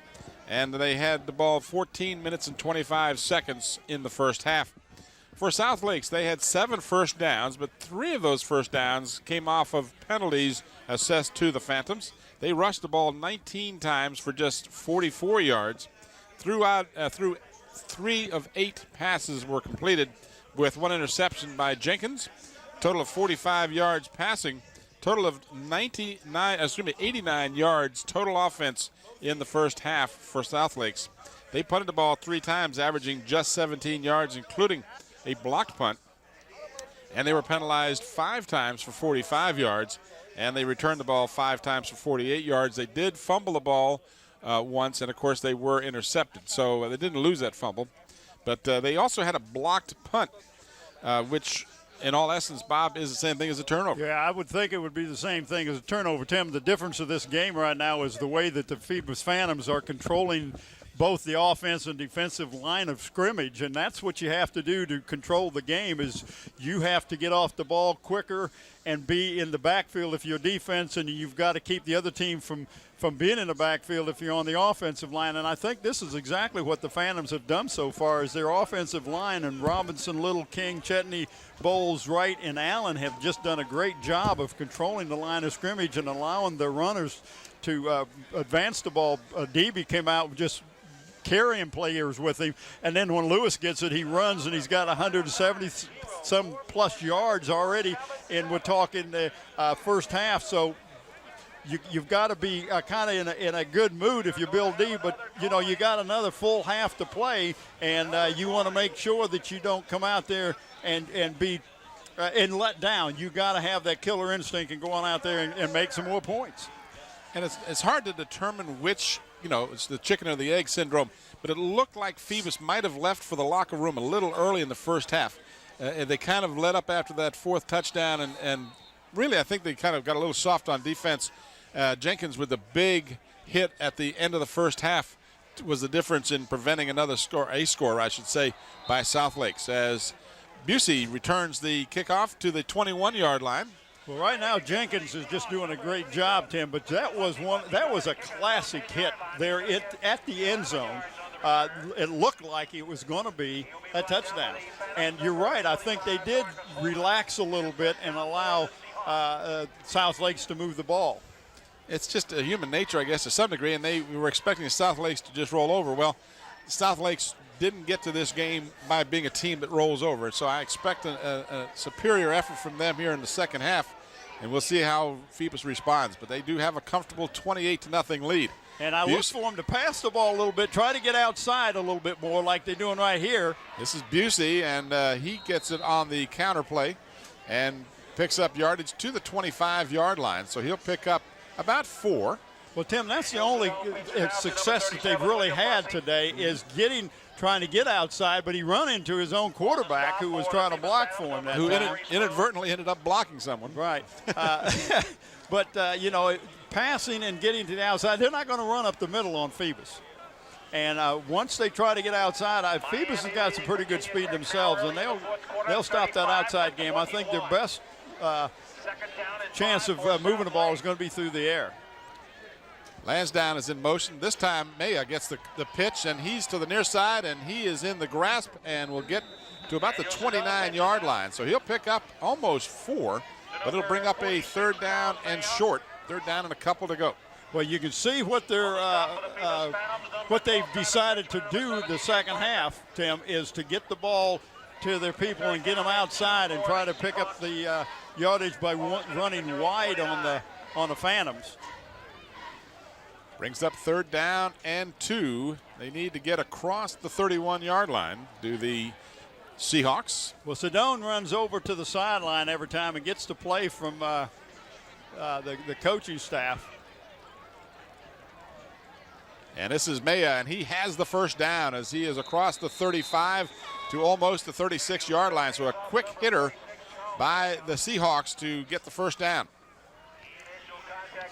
They know they have to get first downs and, quite frankly, some big scores. But, this Phoebus team just doesn't give up a lot of points. No, they don't. And that's one of the things that you can go back and look at their record, especially over the last 2 years, Tim. They just don't give up a whole lot of points. Well, very stingy defensively. You may move the ball a little bit on you, but the problem is trying to get the ball in the end zone. 6 shutouts during the regular season, and only one team, that was Heritage, scored more than 10 points against them in the regular season. Now, Lake Taylor had more success than any other team. We had the pleasure, by the way, that was the athletic director that we were talking with. Bob and I had a chance to chat with him during halftime from Lake Taylor. I want to talk a little bit that time. They tried to go wide again that time, and the Jenkins, the number 21, the safety, come up and help stop that thing for a loss. Something he has done a lot of, and he's just had a phenomenal game. He's had a great season, but this game has really been an opportunity for him to shine, and he has done so here in this contest. Second down and about a dozen to go for the Seahawks. Sedone wants to pass, throws, got a man wide open. This is Busey, and Busey has the first down across midfield. That was a great play that time. They run another receiver down and broke him inside and took the defensive back with him, and Busey come out of the slot position and is wide open. Nobody is there. Nobody picked him up. Tim, the second half is brought to you in part by Park Lawn Wood Funeral Home. They're conveniently located at Hampton Center Parkway and North Armstead Avenue. For the tour of the facilities, stop by or give them a call at 827-4670. Nancy Staten is the manager. They mark the ball at the Phoebus 49-yard line, so the Seahawks pick up offensively where they left off in the second quarter. This handoff to Maya, and he'll pick up a yard or maybe 2 on some tough going in the middle of that line against Xavier Adibi and others. Excuse me. Second half also brought to you in part by Stallion Brothers Heating and Cooling. Mark and Kenny, they're on call 24 hours a day. For free estimates, give them a call at 825-1416 or 850-5564. They just give Maya a yard as they mark it at the Phoebus 48-yard line, so second down and about 9. And the clock moving as we're approaching the 8-minute mark here in the third quarter. So the Seahawks have had the ball for almost 4 minutes and have just crossed midfield. If you're Phoebus, this works out fine. You give up that kind of yardage all the time. And Maya goes backwards this time for a loss of 3. Well, he tried to spin, Tim, after the hole was plugged up. But when he spun, there were two Phantoms saying, "Here we are, come home, Daddy." Quincy McWright was one of them. Yeah. And he made the stop. Well, he playing that defensive end is just doing a great job, and he's a nice story for the Phantoms, Tim. Has really come along, just a sophomore, but this is his last year eligibility. And what they're going to do is they're talking with some junior colleges that he can go there and work on and get his GED and hopefully continue and go on to play some ball and get his degree. Ball at midfield, third down and 11. Sedone rolling, looking, throws, and it is complete right at the first down marker. So it'll depend on the forward progress. It'll be very close, and again, the marker is across the 40, so he'll be short by about a half a yard. Well, I tell you, he was across the 40 when he caught the ball, but it was not a good spot for the Seahawks. They mark it on the right side of the 40, and they needed to get to the left side of the 40. I mean, it literally is 6 inches short, and the left foot, right foot spot was not to the advantage of South Lakes, but they are clearly going for it, down by 4 touchdowns. Well, their success is coming through the air, and I expect them to give it to the big guy right up the middle or take a quarterback keeper, and that's what they do. Yeah, Sedone gets the first down as he got about 2 yards and needed about 6 inches. So the down markers are reset, and a fresh set of downs coming for the Seahawks. Zooms has given an award to the senior football player on each one of the Hampton school teams this year who has demonstrated academic excellence. These players will be awarded plaques at a school board meeting after the season. In fact, a week from this coming Wednesday, we'll do that. We'd like to thank David Allen and the Zooms for their continued support of WHCS and our student athletes. And Jason Bowles from this Phoebus team is the recipient from Phoebus High School.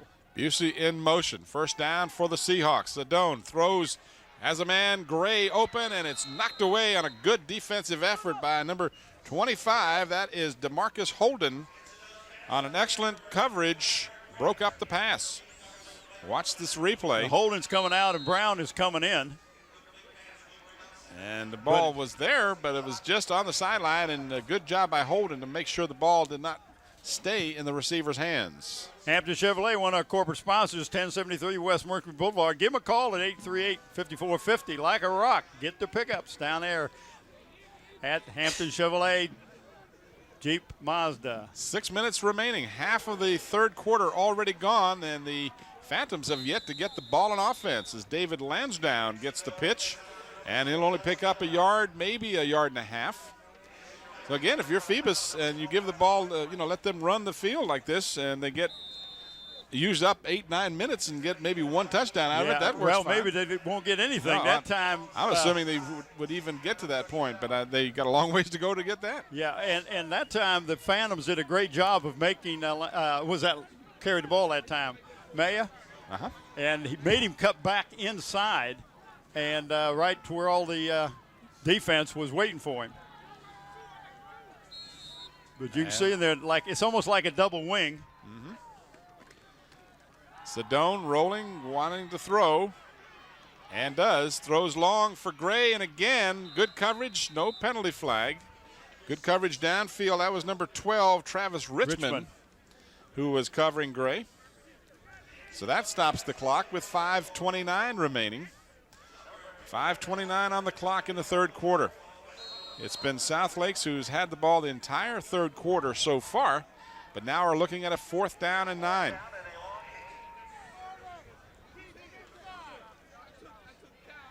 So a crucial 4th down for South Lakes. How disappointing would it be for them to have controlled the entire third quarter and come up with nothing? They've got the ball spotted at 36. So they gave him a yard. Sedone on the pitch to Busey, and Busey is going to be short. He ran out of bounds, yep. He ends up about a yard and a half short of the first down, almost 2 yards short, and that'll give the ball over to the Phantoms on downs. So Janesen Jenkins over there amongst others to prevent the first down, and so the Phantoms will get the ball. Here you see the replay, the pitch to Busey. That's the first time we've seen that play. Yeah. Did a good job of breaking one tackle, but just ran out of real estate. So at their 30-yard line, the Phantoms take over with 5:21 remaining in the third quarter. They lead 28-0 and have the ball. High formation, double wide receivers to the near side. This is Lewis, who had 173 yards in the first half. And first time he touches the ball because it's the first time they've had the ball. Yeah, it's hard to get the ball That's right. if the other team is successful with moving it down. But run a lot of time off the clock and come up with nothing. That's almost demoralizing. Yeah, I mean, they had the ball for better than 6 minutes and didn't even get past the 40-yard line.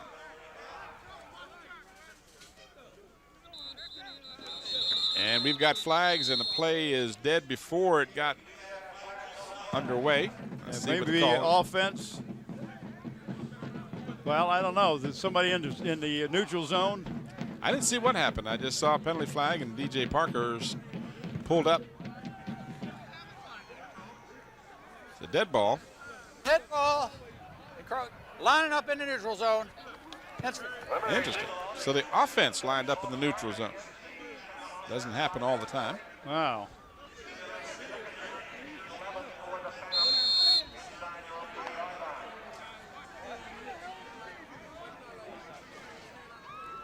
So the ball moved back inside the 30, so it's actually 2nd down and 11 now.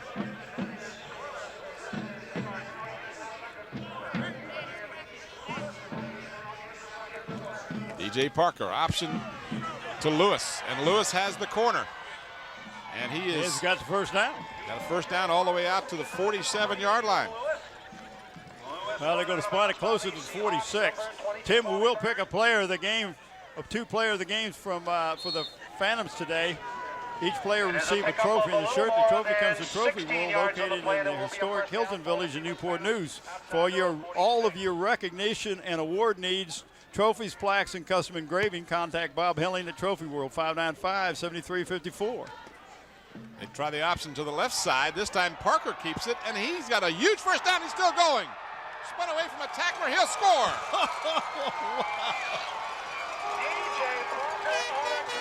54 yards, DJ Parker. Hey, if you mention this announcement and along with this touchdown, you're going to get special pricing at Trophy World.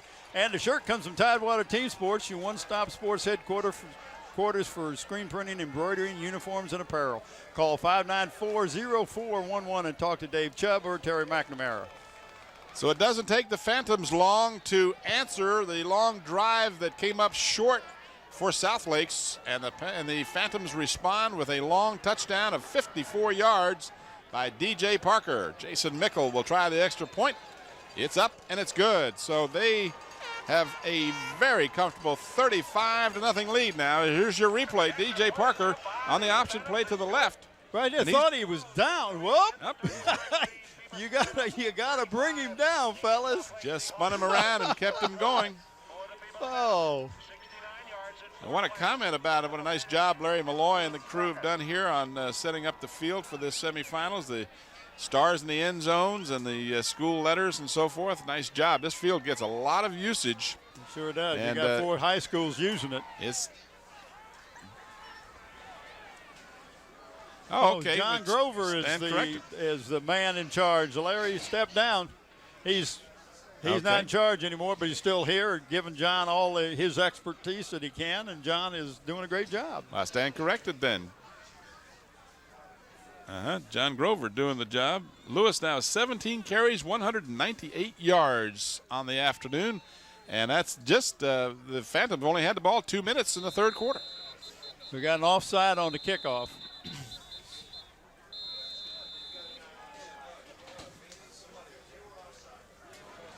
So the kickoff team, the Phantoms, were offside.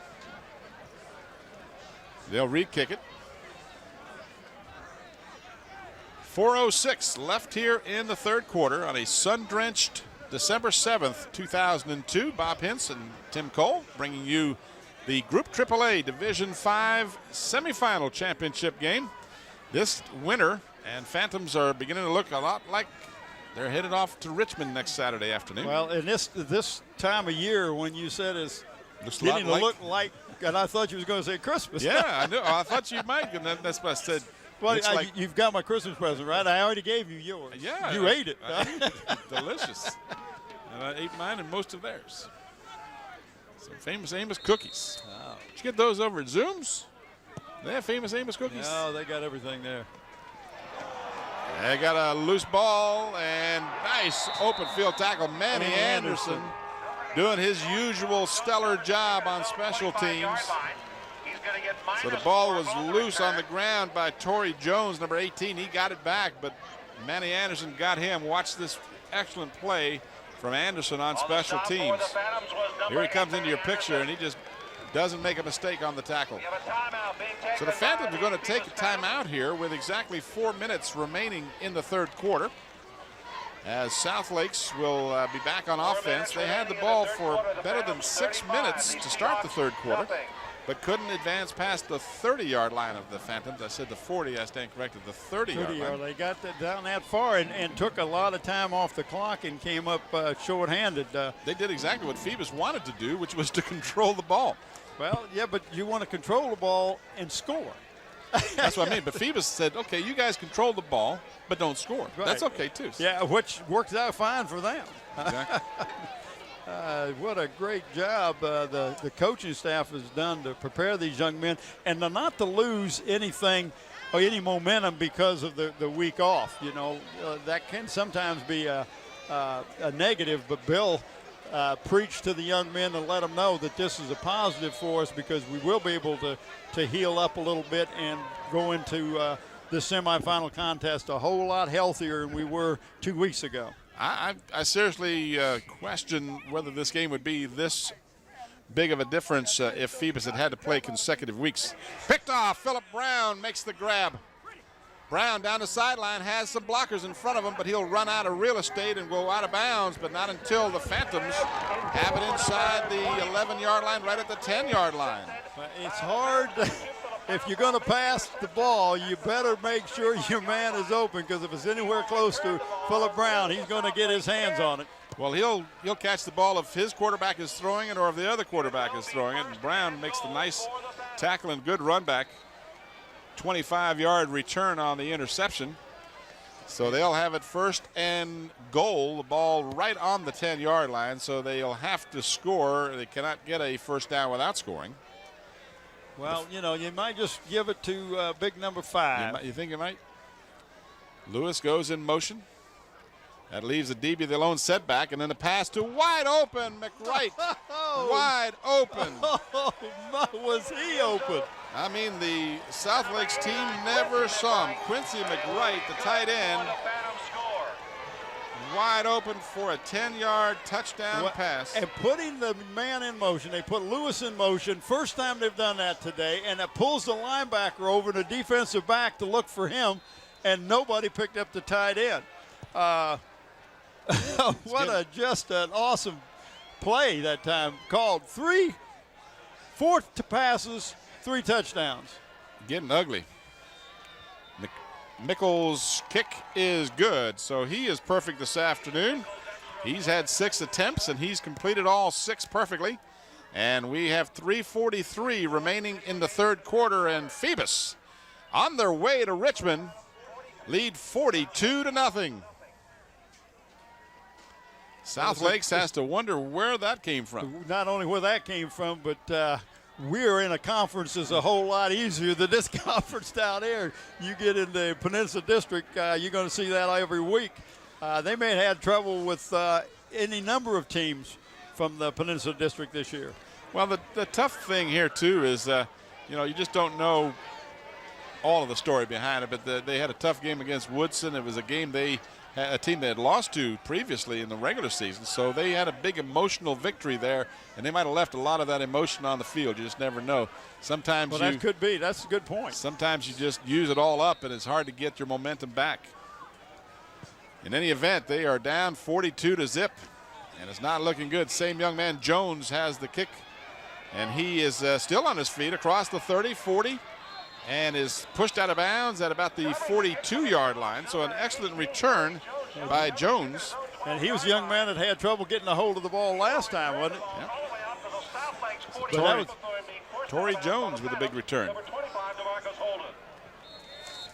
And you thought he was going to be tripped up there, but did a good job maintaining his balance, and nice run back. So the Seahawks will have it at their 42-yard line, 3:34 remaining in the third quarter. They have all 3 of their timeouts remaining.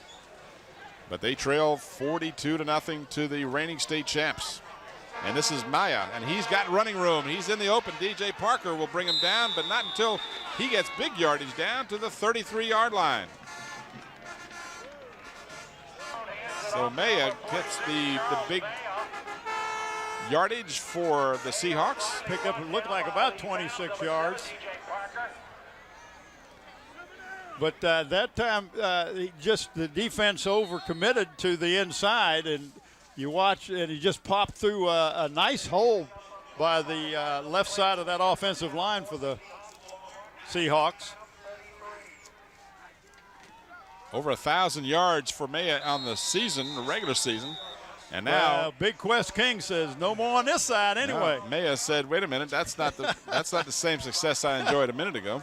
And Stephen Friday and Big Quest King, another guy. Who was it on the all-regional team? Quest King and the DB and Brown and who was the 4? There were 4 of them. Was it Parker? Parker. DJ Parker. Yeah. So a loss, 2nd down and almost 12 now. Loss of a pair. Sedone fumbles. Ball is still loose. The Phantoms have got it. McWright at the 45-yard line. So Quincy McWright recovers the loose football. He says, I get the ball if you throw it to me, if you lay it on the ground. Right here, I don't know who that came from that left side that when it caused the fumble. I couldn't make out the number. Keep rolling it. Maybe I'll be able to see it, but in any event, McWright came up with the loose ball at the Phoebus 45-yard line.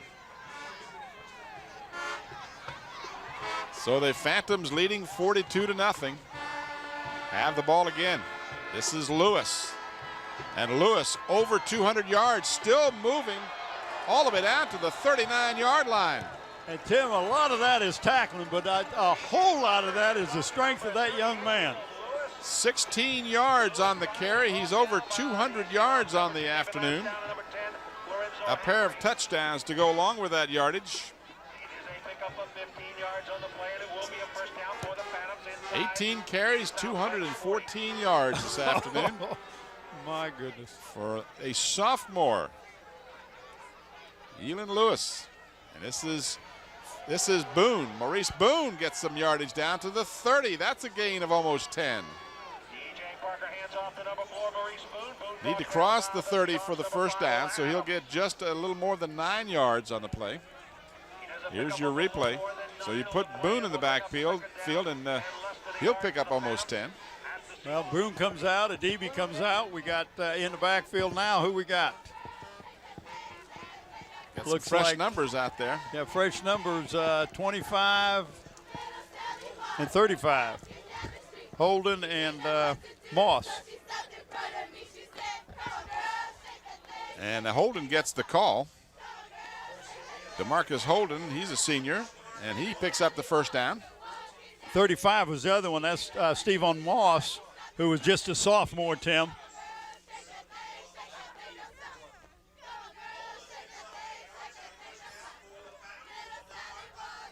So 1:09, the clock moving.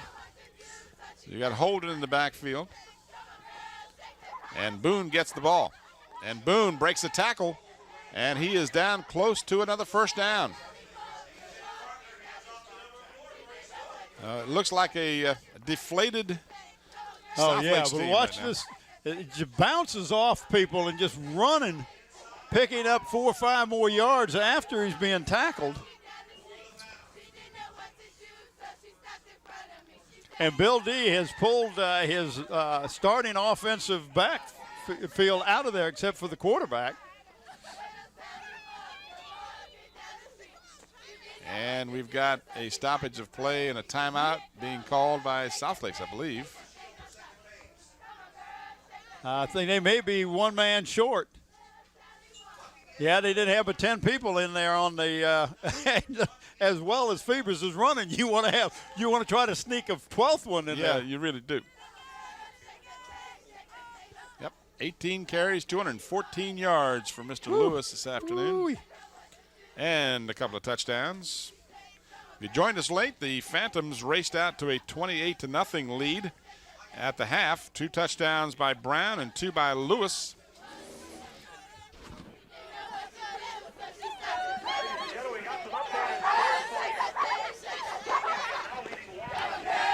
And DJ Parker, by the way, 3 out of 4 passing. How's this for good ratio? 3 completed passes, 3 touchdowns. He's only thrown 1 incompletion. So Parker is doing the job, 59 yards passing. Well, I see the buses over there on the other side are warming up. I think they may be saying, let's get this thing out of here in a hurry. Those are the buses from Northern Virginia. From the Reston area, Manny Anderson getting the call this time on offense, and we've seen Manny rush the ball before. And that might have been the last play of the third quarter, as we have 20 seconds remaining, and there will be 25 seconds once the ball is set for play before they must run a play. And I think they will just let it run out. So the chilled Phoebus crowd in the shade for this game watches on while the clock runs down, and they do get the play off. No, they didn't. No, they didn't. It looked like they might. And that's exactly what happened. Just as they got ready to run the play, the time ran off the clock. So that ends the third quarter. Usual opportunity here for Ron ESPN Baton to do a little special thing down on the sideline. I haven't heard from Scotty, but I have a suspicion that we're about to. I see him working on it right now. 42-0 as the Phantoms add 2 touchdowns, one by DJ Parker from 54 yards on a run, And then a 10-yard pass from Parker to Quincy McWright. And we're at 42 zip after 3 here at Darling Stadium. Right now, let's go down to the sideline. I think we're about ready for the Ron ESPN Baton special presentation for us. Well, I think they're ready. Well, they're trying to get them organized. Talk to me, Scotty. Parkline Wood Funeral Home, conveniently located at Hampton Center Parkway, North Armstead Avenue, brings you the second half where Nancy Staten is the manager. And, of course, second half's off to brought to you part by Stallion Brothers Heating and Cooling. Emergency service, $45. Free estimates on all new installations. Give Mark and Kenny a call at 825-1416 or 850-5564. Well, the Phantoms leading 42-0 with an opportunity to add to that score. DJ Parker and Boone cannot hold on to it as he had a screen pass set up to the near side. So it goes incomplete, brings up 3rd down and about 12. Here's your replay. Parker, you can see, almost pressured from the right side. Just got had it just a little short. He needed to fire that ball to him. But Bill D has called off the starters for the most part. That's just the second incompleted pass this afternoon by Parker. There you see the crowd bundled up on a cold December 7th, 2002. Oh, no, this isn't cold, Tim. No, this isn't cold. No, we have been cold. We know what cold is. This isn't cold. We know cold. And now we've got a stoppage Dead again. ball, delay of game. It's the offense. So our referee, Mr. Chuck Mayer, will tell us a delay of game penalty against the Phantoms.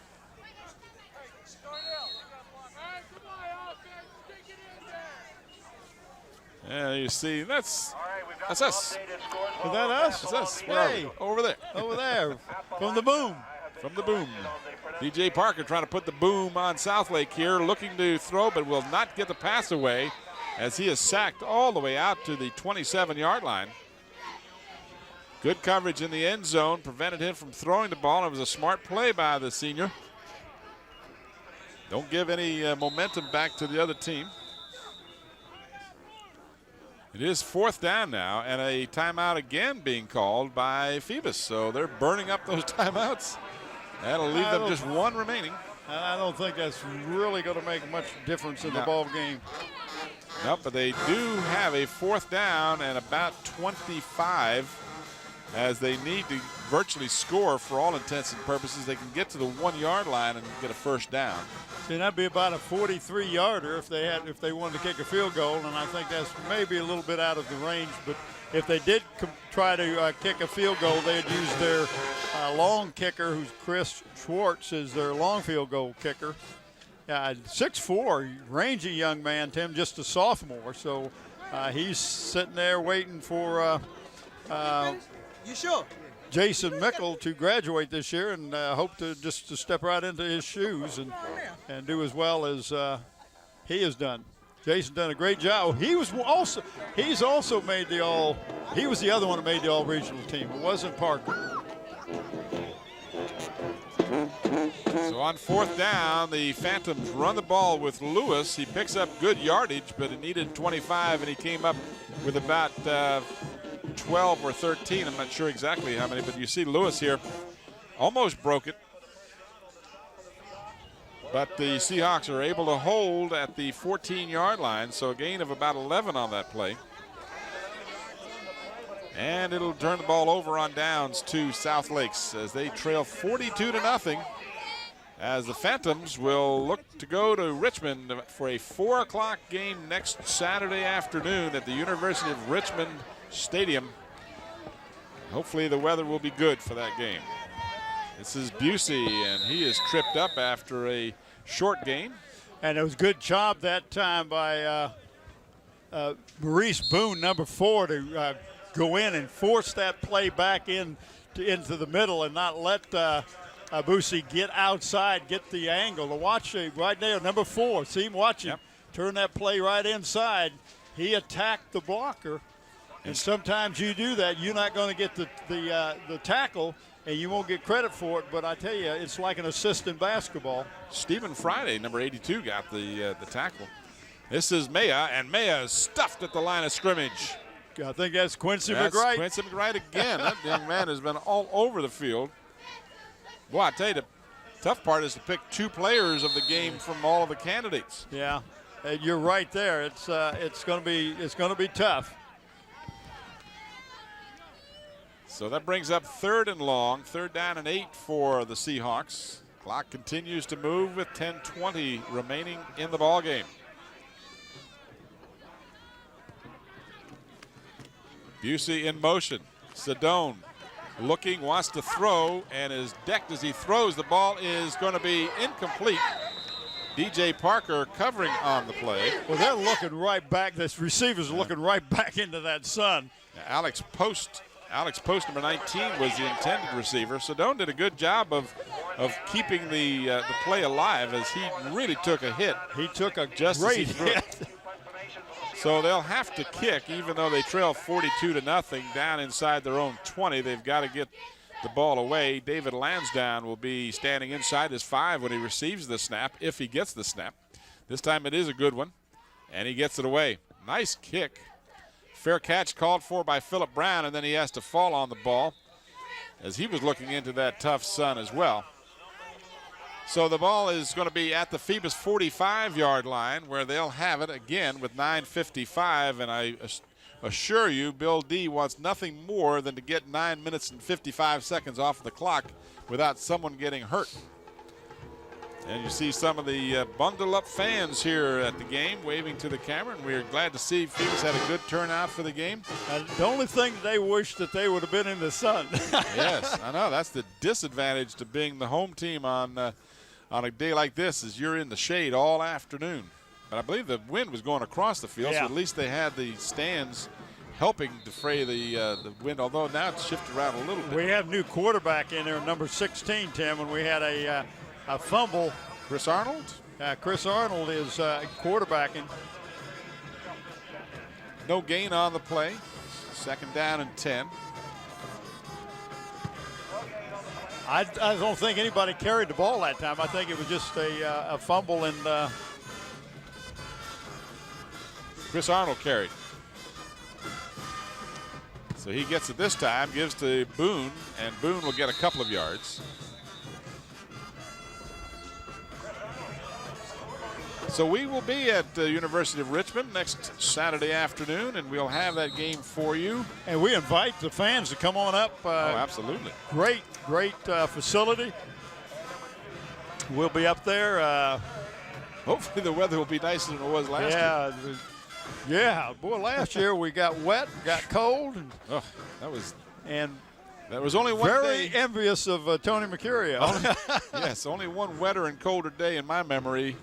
Oh. And that was in Richmond at the Virginia Union Field when Ronald Curry put on that display that day when there was that torrential downpour. Oh, and that's when we stepped onto the field with the water up to our ankles. That's the one. More like up to our shins. That was that time quarterbacking was Brown, and he just ran a quarterback keeper. But the first punt of the day for the Phantoms. First time we've seen Greg Navard. So Narvid will be on to kick. He'll be looking into the sun. And his kick held up a bit by the wind. Very close to a Seahawk player. And there's a code, I understand, and I'm not familiar with those, but I heard them talking about it last week on the NFL. There's a word, whenever there's a ball like that near the kicking team, they're supposed to yell out poison. And get away. Which means get away from the ball. Don't let it hit you, because obviously if the kicking team touches it like that, then the receiving team can pick it up and run with it. And that's exactly what happened last week against W.T. Woodson, is the ball did hit a player. South Lakes recovered it, and that's how they scored their touchdown, because at that point it was 2-0 in favor of W.T. Woodson. So Southlake will have it at their 28-yard line, trailing 42-0 with less than 8 minutes remaining. And this is picked off. And this is Holden. And he'll just easily walk in the end zone. You can't deny the young man. I know Bill D doesn't want to run up the score, but you can't keep your defender from running in an interception. Well, you don't intercept the ball and go down on the knee. No, not at all.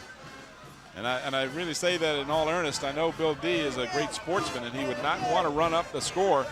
And he's not trying to do that. You can tell by the number of fresh players, the quarterback in there, Chris Arnold, and new running tandems and so forth. He's doing all he can not to run up the score, but you can't tell your defender not to walk in if he can. So the Phantoms add to their total with the interception and run back by DeMarcus Holden. And he did a great job of cutting back into the across the grain that time to get that touchdown. So Jason Mickle continues to get the job done. Here's the replay of the interception. And this was thrown right to Holden. Now watch him make a cut to the right here. And the defender just could not make that turn to get him.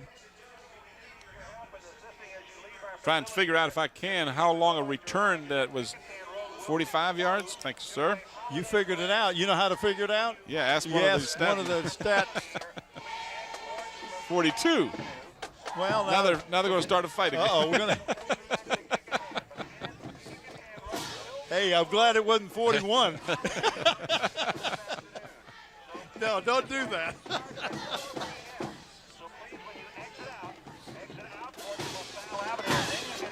So a 42-yard interception return by DeMarcus Holden has added to the score. It's 49-0. The Phantoms, as the crowd starts to make their way out. The Phantoms, Schwartz will kick it off. And it's taken at the 15-yard line. This is Busey, and he's out to the 27-yard line. So a 12-yard return for the Seahawks.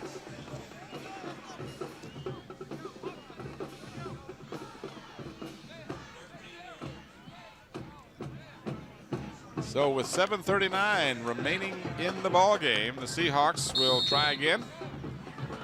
They were only held to one touchdown last week, and they've been shut out in this game by a stellar effort by the Phoebus Phantoms, both offensively and defensively. Well, the only chance they had to score was the last play of the first half, and Janason Jenkins took that away from him with his great hit on the receiver. Sedone keeping the ball. He's not been much of an option quarterback this afternoon, but that time kept it and ran for a few. And a penalty flag down on the play.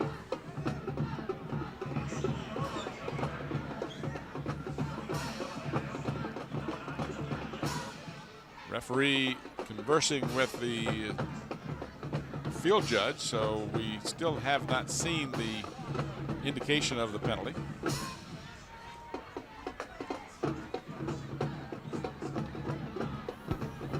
Six men on the line of scrimmage on the offense. So you heard referee Mayer tell you 6 men on the line. You have to have one more than that for it to be legal.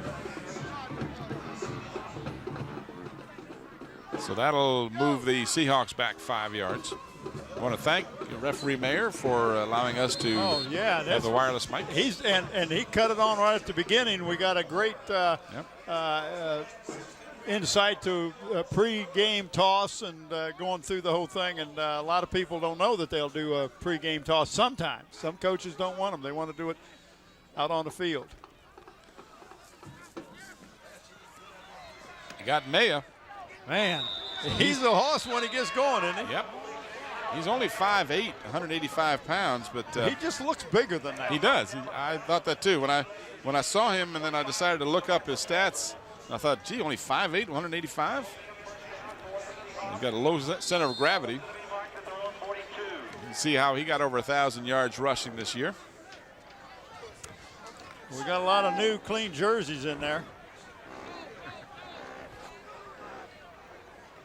A lot of Phantoms who don't get a lot of playing time, and they'll be able to say, yeah, I played in that state semifinal championship game Back at Darling Stadium, back in Aught 2. That is number 80, James Hill, was in on that day. One of the sophomores. I see number 55, Marcel Horton, the 11th grader out there. I'm trying to pick up some of the numbers of these young men. Good number 15, you mentioned him. 15, well, he's a young man that plays a lot. That's James Lester. He's just just a junior.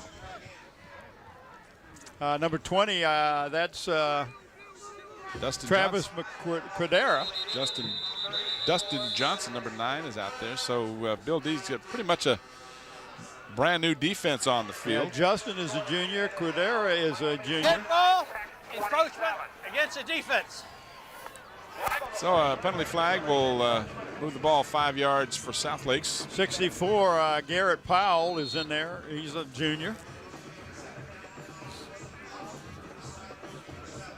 I haven't called this team South Park once all day, you know. I was looking for Cartman out there.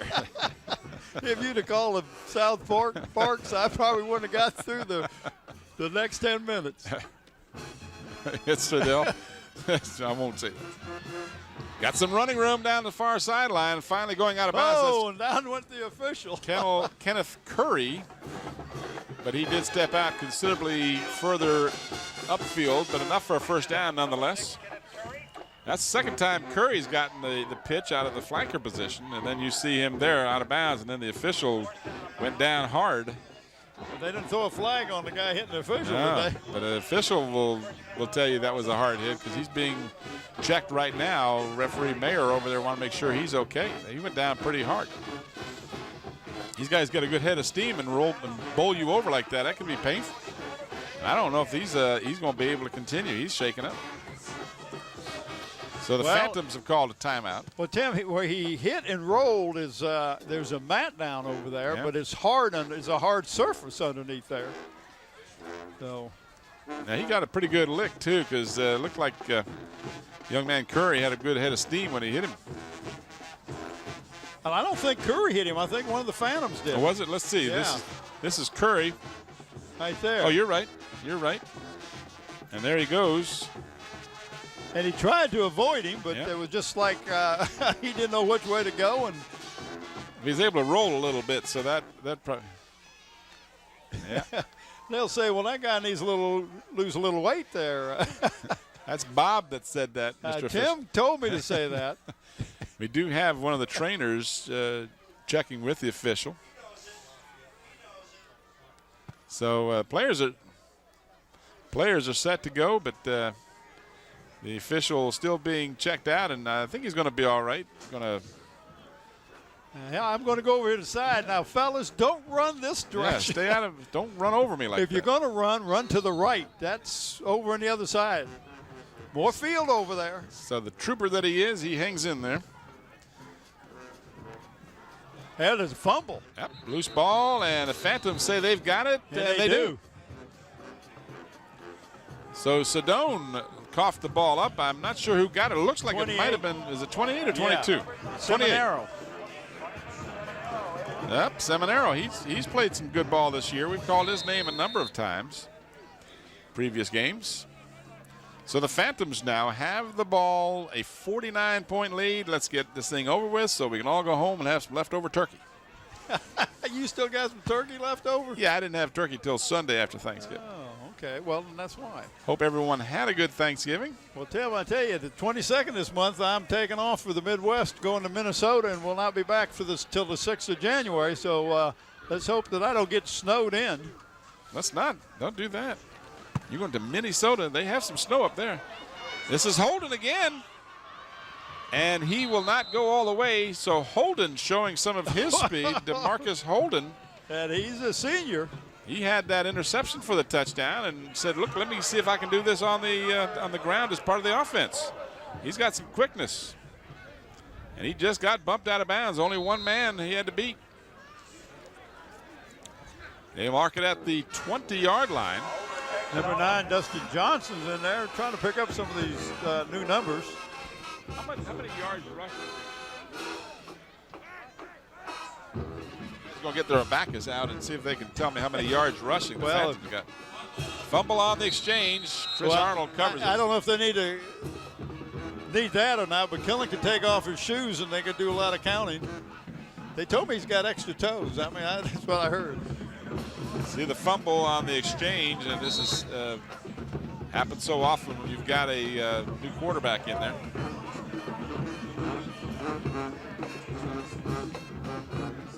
So it's 2nd down and 10. Clock moving. And we have any idea of what is happening with the Stafford Hopewell game? I haven't heard. I know it's being played on they're going to play. Oh, we got a Phoebus lineman who left a little early. How many? Well, they're going to play that tomorrow because they're going that's up north. That's right. Offense. 348 yards. If that was your guess, you win absolutely nothing. 36 carries, 348 yards rushing for the Phantoms this afternoon. That's pretty spectacular. They've only passed the ball a few times, 3 out of 5, and all 3 of the completions were for touches. Now 3, that's right, 3. And this is Holden again, DeMarcus Holden. He says, I like this offense thing. This is fun, down to the 15. I can run this ball. So he gains 10. So that makes it 358 yards now. Hey, yeah, you're quick. Hey, you know. There you see Holden at the ground level. He just drags tacklers. He's not that big a guy either. Mr. Holden comes in the game soaking wet. He's 5'10", 150 pounds. Well, we're under 4 minutes to go in the contest. Can't get this one over quickly enough. Philip Brown is your quarterback. Holden is your running back, and he is inside the 5, so he picks up another 10 or 11 yards. So they're up to 368 now. 368 and counting. That's why I like you got a calculator there somewhere? Yeah. Or you're just doing it by tens?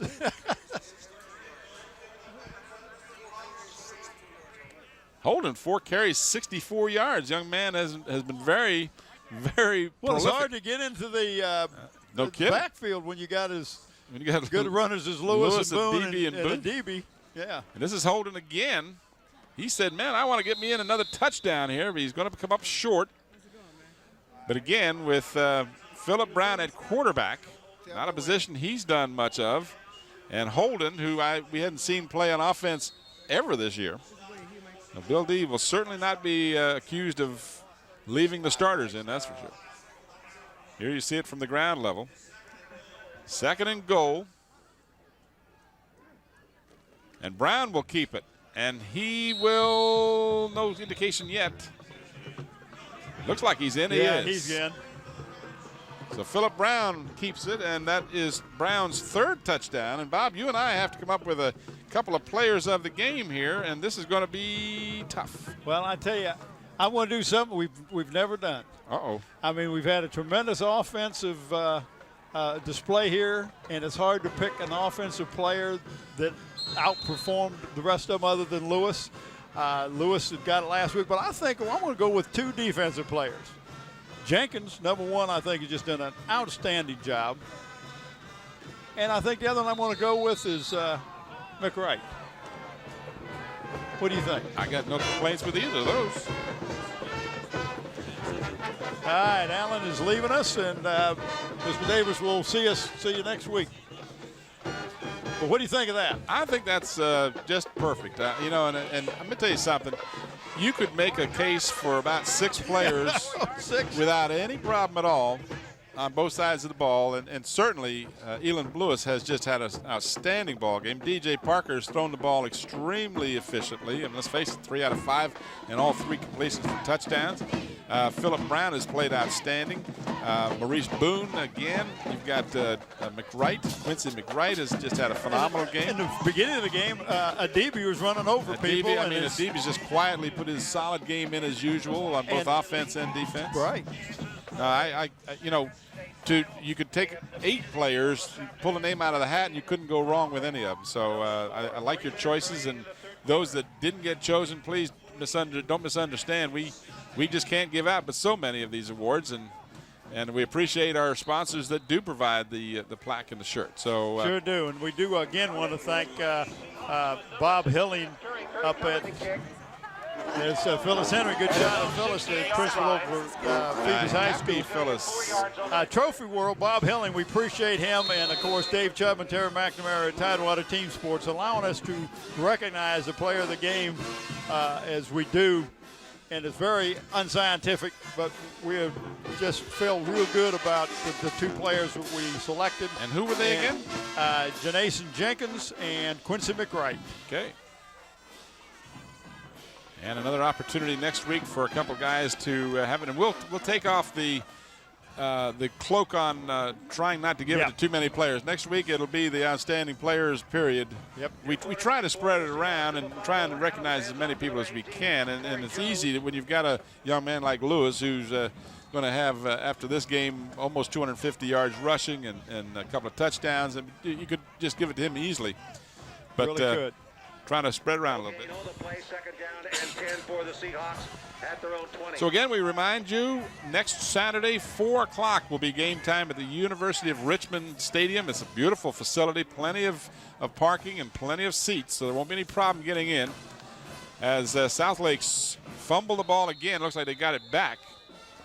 But now a flag goes down as the contact got going there. Someone might have been a little frustrated, who knows, but at this point, $1:44 on the clock. Just need to get this one over with. But again, just real briefly remind you, in case no one tells you, that's the second game. Against Phoebus. At number 58, Robert Edwards, Tim, 5'10", 245, just a ninth grader, checks into the lineup. Jonathan Wells has been in there. He's just a junior, 306'6". Whoa. I mean, so we got some people coming back that, size-wise, they're going to be able to fill a lot of shoes. First down. So that state again. There will be directions, I'm sure, in the daily press, and as far as how to get to the University of Richmond Stadium, it's not hard to get there. Just go up, on 64, take Powhite Parkway, and just follow the sign that says UR Stadium. But there will be that transition there where the first game will be letting out. And, as the new quarterback is rudely entered into the game, number 5 for South Lakes, that is Ola Adams. So 4 o'clock game time. That'll be the second of the 2 games being played at University of Richmond next Saturday, the 14th of December. Adams chased down and just got the ball away, but paid the price. Clock stops with 1:31 remaining in the ball game, and Phoebus will advance and have an opportunity to repeat as the state champions in Division 5 for the second consecutive year.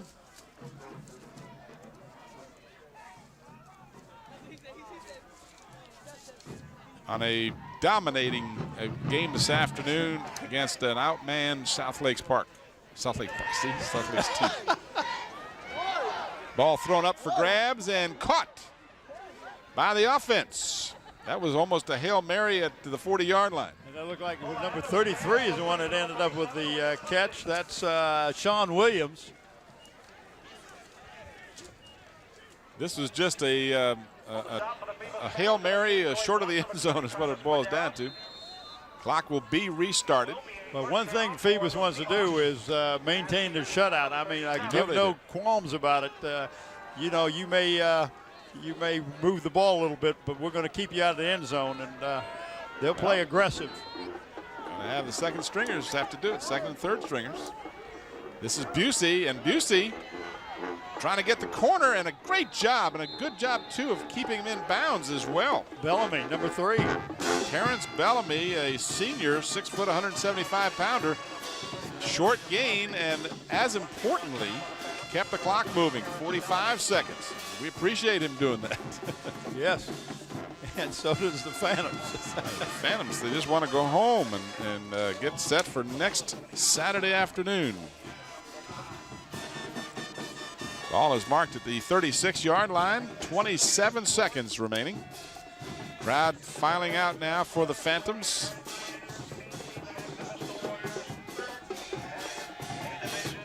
And tackled in the backfield. Ball is loose. Phantoms got it. So that'll be Phantoms ball with 13 seconds remaining, and it'll take a knee, and that will do it here from Darling Stadium. The young man who came up with it looks like it was number 9, Dustin Johnson. So Johnson gets the fumble recovery. Just I lost track of how many turnovers there were for Southlake because they really just fell apart here in the second half. Well, I see number 71, Jeremy Powell's in there, 5'11", 275 junior. He's trying to pick up some of the new numbers. Yep.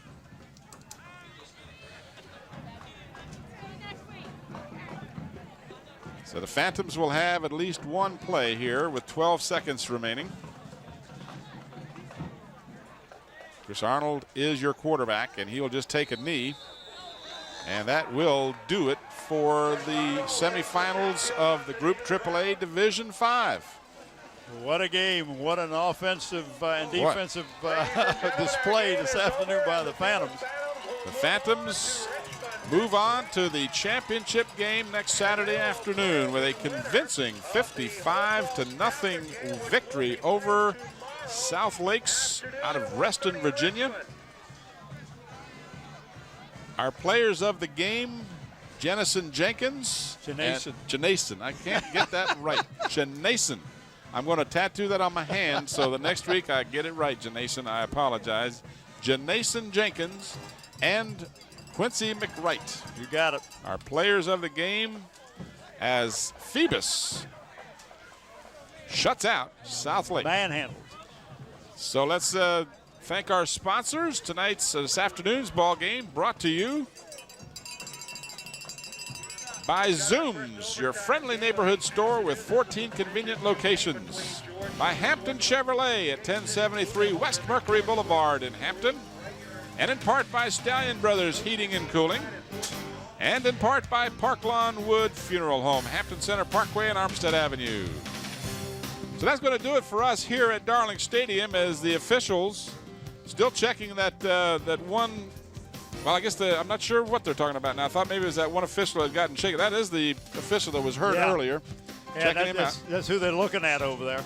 So the final score is Phoebus 55, South Lakes nothing. For Bob Hintz, Bob Killen, Mike Hauser, this is Tim Cole. Thanks for watching. Good afternoon, everybody.